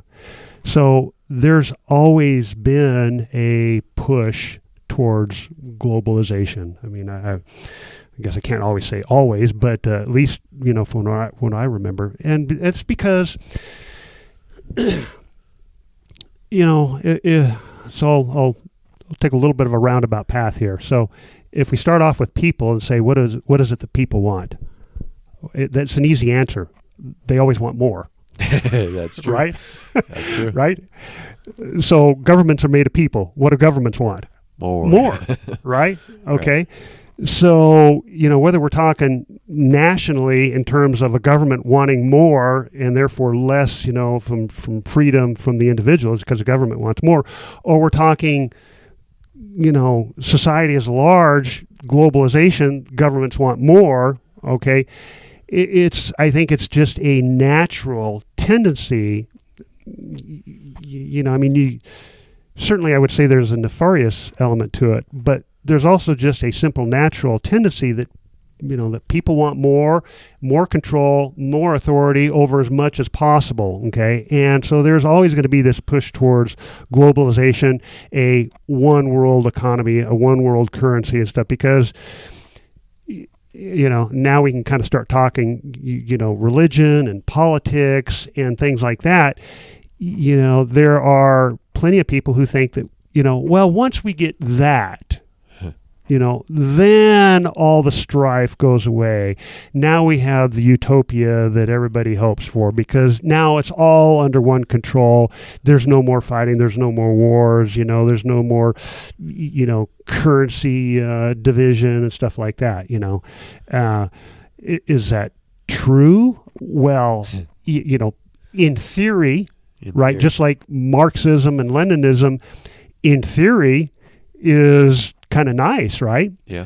Other than the fact that people are selfish inherently, right? It's the profit motive that drives people, right? And the fact that, this communal utopia that people think is what we all want, it's just not reality. It breaks down. And so this, thought of globalization, that we get everything under a one world government and stuff like that is, it's not going to be what people want. Okay. Now we can start talking the nefarious elements of that and, how that plays into, religion and prophecies and stuff like that. Okay. But yeah, that's just kind of the way I look at it on a factual basis. No doubt. And with the advancement of AI technology and these robots, have you seen the Tesla bots? Any chance? Briefly. The humanoid robots? Yeah, I can't say I've watched too much on it, but I mean, I've seen some of it. Yeah. Well, Elon Musk said recently on a podcast that in 10 years, there's going to be more of those than humans. Whether or not that's true, I think it's inevitable at some point. And how many humans do we have right now? About 7 or 8 billion? Yeah. That's a lot of robots running around. It's a lot of robots. Yeah. But at that point, or even during the transition phase, these robots are going to be replacing a lot of jobs. And what some of these people are predicting is that they're going to take so many jobs that people aren't going to have jobs to work, and we're going to need this universal base income and things like that. What do you think about that? Offhand? Yeah. I'd say it's a red herring. People have always been worried about losing jobs to robots and technology and stuff like that. But you're employed. Okay. I'm retired. The jobs are always going to be out there. I mean, this is my opinion. Somebody's got to build the robots. Until I guess maybe we get the robots building themselves, which, I suppose that's coming. But, people have been saying that they're always going to be displaced with the jobs. Yes, some jobs are going to be displaced. I mean, the fighter pilots, right? We're going to be put out of a job when there's no more, fighter pilots in the cockpit. There's still going to be remotely piloted stuff. There's still going to be people who need to work on the jets and stuff. There's still going to be people that need to go and think through the tactics and the weapons and stuff. So I think the jobs are always going to be there. Gotcha. They may change. Okay. What do you think about artificial intelligence? And do you think it's possible to become sentient? You familiar with the Turing test? No. Okay, so Alan Turing, way back in the 50s, a computer scientist, very brilliant computer, he kind of built the first one decoding machine. There was a movie on him not too long ago, but the Turing test, based on his last name, was that if you could, and I don't remember the precise details of it, but if you could talk with a machine, back then a computer, okay, not seeing it, so like, behind a wall or something like that, and you can converse with it and you can't tell the difference between talking with a person versus talking with something artificial, that was the Turing test. And I hadn't heard anything about it on the news, and I go, this AI, I hadn't really been paying a whole lot of attention, and then I kind of watched a couple things on it and I go, oh, that's pretty doggone good. And I go, to me, that passes the Turing test. And I've never heard anything. I went and looked online and go, sure enough, it was a quiet thing. AI has passed the Turing test. And to me, I don't know why that didn't get a lot of fanfare, because that's kind of a big thing, in my opinion. So AI has more or less gotten to the point, at least in some capacity, that you converse with it, either via keyboard or directly, and it's like, I'm not really sure if I'm dealing with, you've got them on phones, right? You call up some of these companies and they got AI, on the phone there, and it's like, oh, wait a minute, okay, I get it, you're AI. Yeah, so, I'm not AI. Yes, you are. No, I'm not. So it's getting hard to tell the difference. It's getting hard to tell the difference, and it's going to continue to evolve. And I would say I was a little bit late, kind of taking it seriously. But yeah, it's going to be a factor as we move forward. And then looking at what some of the artwork it does. You put in a few parameters and stuff, and it goes out there and pulls the stuff off the web and puts it together and stuff. It's like, yeah, that's. Now we're talking artists who are going to be out of a job. I still believe there's jobs for artists out there, but yeah. No doubt. Especially with your own specific style and whatnot. Yes, yeah. Now, have you heard of the Sphere in Vegas or seen the Sphere? Hey, I went out to the Eagles concert. That was one of the reasons we were a little bit delayed, is because here last month I went out there for the first time. And how was that? Yeah, it was good. Yeah, it was really good. I mean, seeing the Sphere, that was impressive, and then getting in on the inside, yeah, very, very cool. And then the Eagles, I grew up with them, and Don Henley's still still pounding out the hits, somewhere around 80. It's like, That's man, crazy.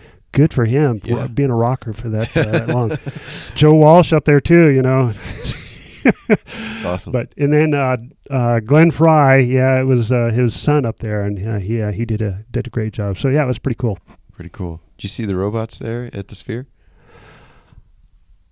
No, what did I miss? Last time I was there, they had some like humanoid robots, and there was a group of people around them talking to the robots, and they were interacting with them. And when it was kind of freaky, like when someone else would talk to it, it would like turn and look at them and Really? acknowledge Yeah. them, and it was even cracking jokes. I was like, "Whoa, this Wow. is crazy, Yeah, crazy." yeah. But a little harder on the AI thing. I was like, I don't think it can be sentient. Now that depends on what you define sentient. Like, but to me, at the end of the day, it's all code. Yeah. So someone's got to program that code. So it's not thinking for itself. Yeah, I agree with your thoughts on that. I haven't put too much thought into it, but if I had to go and say, will AI ever be sentient? I mean, I would lean to 90% no. I still think there's probably, maybe that Gray area. that fringe percentage that you can't fully predict the future, and maybe, I mean, certainly right now, everything that's before us, okay, is, it's not sentient, right? It's basically it's code, even if the code is able to go and write its own code and stuff like that to a certain degree, but it's still searching for what's out there, putting together information. And initially programmed by humans. Yes. Yeah. So, to go and say that it won't ever be sentient, that kind of comes along to the, do you think that there's UFOs way out there somewhere, Yeah. Never say never.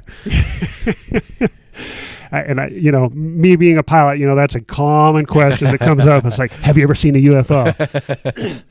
So, I go down a whole story before I get to the end of it and say, no, I've never seen anything that I can't explain being a pilot. Even some of the stuff online, I go look at it. David Fravor stuff. I can explain that, or if I can't explain it, I can sure explain or ask a lot of questions how you got to that point. Gotcha. It's like, yeah, Have you heard the David Fravor accounts?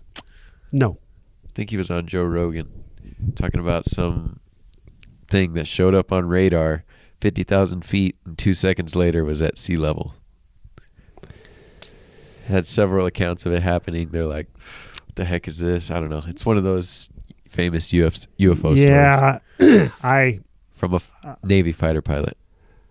50,000 feet down to sea level in 2 seconds. Something like that. Well, first off, a radar isn't going to track that very well. Okay. So, I mean, an air-to-air radar, we got pretty good radar capabilities, but, depending on the range that you're from this thing, to go and say that it's moving from that, altitude down to that altitude, I'd like to see the radar tape on something like that. Okay. And, I mean, I've seen a lot of stuff on my radar, that's there and then gone and stuff like that. And it's like, I think it's a bad guy. And it's like, okay, no, it's not. It's, we call them birds. It's just, Gotcha. glitches. Who knows? But with that, I got a few more closing questions and we'll wrap this thing up. Okay. So, you have your top 3 favorite books all time. Top 3 favorite books. Oh boy, you should have prepped me on this one. It's the first ones that come to mind. It's not too serious. Well, since I did a lot of commuting between, for, over a decade, 3.5 hours here from Albuquerque to Las Cruces, audiobooks became my go-to. Same here.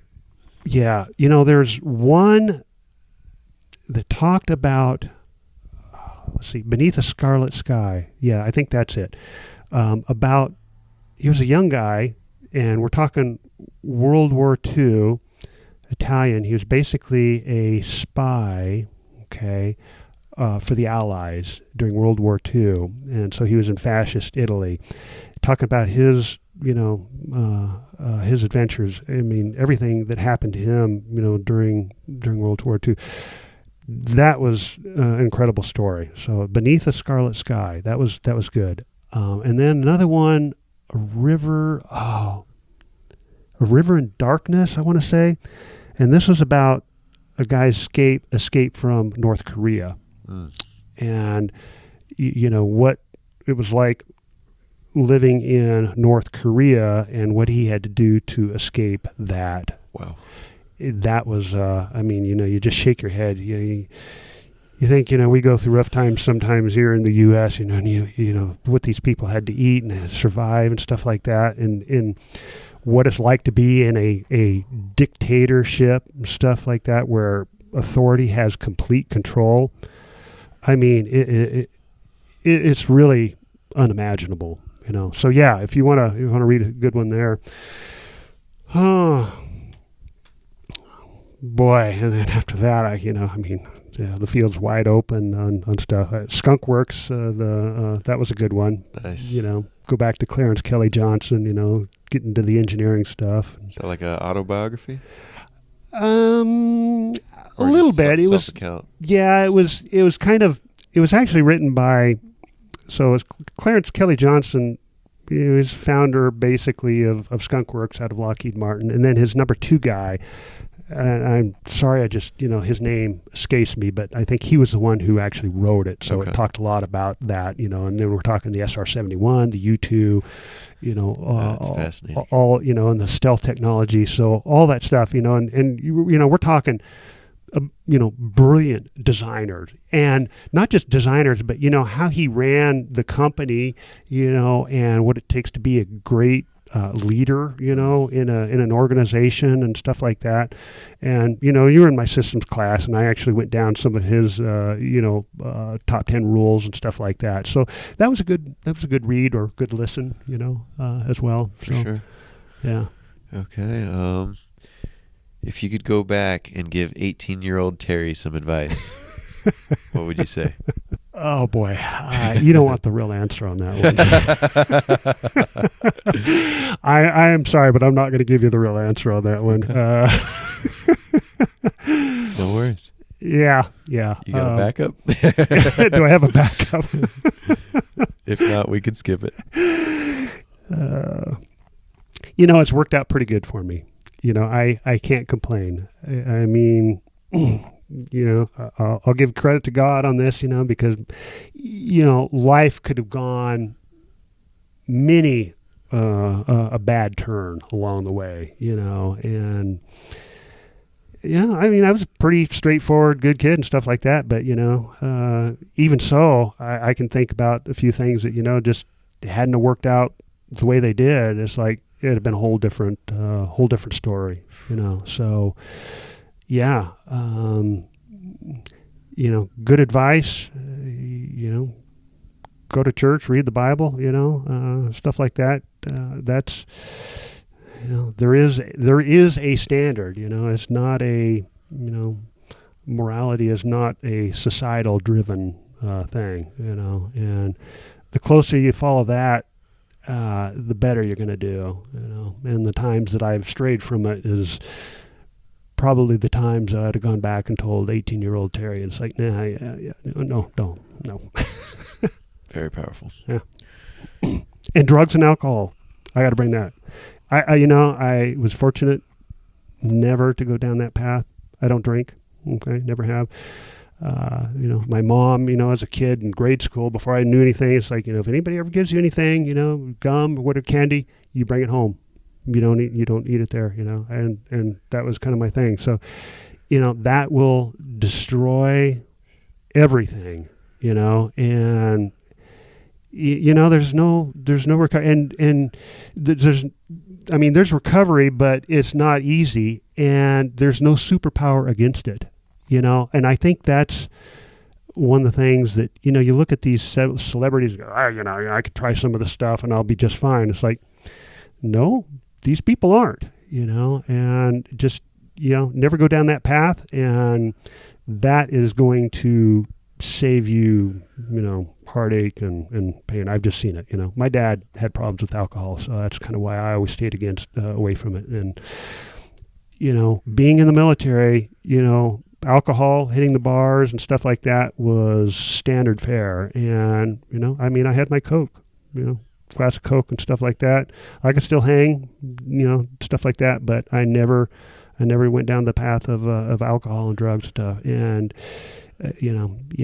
that's a big one if you can steer clear of that. Powerful. Yeah, I definitely had my fair share of dabbling with alcohol, but I pretty much quit this year. Yeah, since great. December, and man, nothing. I've seen nothing but benefits since. Yeah, and I'm to the point where I'm like, I don't need it, and nothing good came of it. Right. It was fun in the moment. You're having a grand old time, and then the next morning you're paying for it. Right. For either your stupid decisions, or your actual health. Yeah. And that was part of it. Is I got my whole health lined up, and then I was like, what's the point of doing all this healthy lifestyle and then getting trashed on the weekends? Yeah. And and you said a key thing there too, the decisions. When you're inebriated or you don't have your full faculty and you make some decisions, those can be life altering decisions. For sure. I saw it with one of our F-15 guys. He was drunk. He had a problem with alcohol. Got behind the wheel, didn't stop, rear-ended a lady, pushed her out in an intersection. No, it was bad. If it was not the same day, it was the next day. He was out, never saw him again. You are done, Life change. And that's it. Your world that you have built is over. Wow. And it's just easier if you never go down that path. I could sit here and think, drugs and getting drunk and stuff like that. I bet it is fun. I bet it is. Yeah. But the last thing I want to do is find out, because I don't ever want to have to go and fight that. Yeah. Because I don't think that I'm strong enough to be honest. And I never have to answer that question. You have any other closing remarks for aspiring fighter pilots or engineers? I don't know. We said quite a bit during this. We sure did. Whether it all makes the content, I don't know, but so I think, I think everything we talked about in there, the straighter you play things in life, the better, but it's also hard, because peer pressure is a real thing. Oh, yeah. I dealt with it in the military, because everybody would go, in fact, I had, some of my peers, they say, call sign Pounder. It's like, Pounder, you need advice. Because they're drinking. They got the chewing tobacco and stuff like that. It's like, no, I don't. But they're all sitting there drinking. They all got the spit cups, cans and stuff like that. They're like, Pounder, you need advice, to fit in with us. It's like, no, I don't. And I fared just fine. But it's hard, and I'm a little more mature at that point, but, then you go back to high school, and, that's where the drinking starts and stuff like that. Being out at, I remember being out at the lake party, senior party, and it's like, one of the gals came up to me, it's like, Terry, here, have a drink, and it's like, yeah, okay, it's one of my friends, that I didn't drink. It's like, what are you doing? It's like, yeah, you're right, It's like, no, okay. And so, the sooner you make those decisions, and there are decisions, don't pressure. Yeah, don't go with the flow, and it can be hard. Really hard dealing with the peer pressure.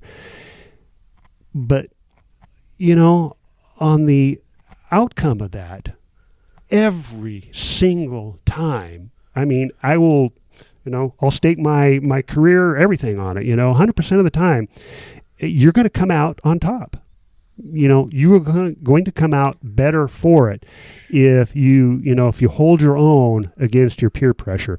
And, you don't have to be, you have to be wishy-washy. You don't have to be about it. Timid, or anything about it, People are drawn to confidence, so you don't have to go and, say, no, man, I don't drink, or whatever. Like, it's like, no, no thanks, or, I'll have my Coke, but just be confident, hold your head up, be confident. And you'll find that in the end, people will always respect that. And, you'll be a lot further ahead than, 95% of the folks out there. That's some great advice. And, all these people that are hounding you with peer pressure, they almost never have your best interest in mind. They don't. Society wants you to fit in.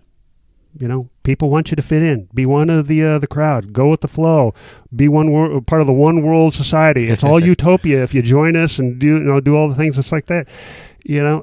Every place where you can, it's not to say you can't, go out and enjoy things, and there's nothing wrong with drinking, if that's your thing, under control and stuff like that, but again, I just say, the straighter you stay on course and keep away from, the stuff that's going to, take you down the wrong path, you'll just always be better for it.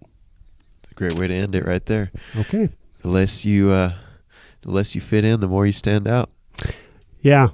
People will respect you. Powerful. Thanks for coming on.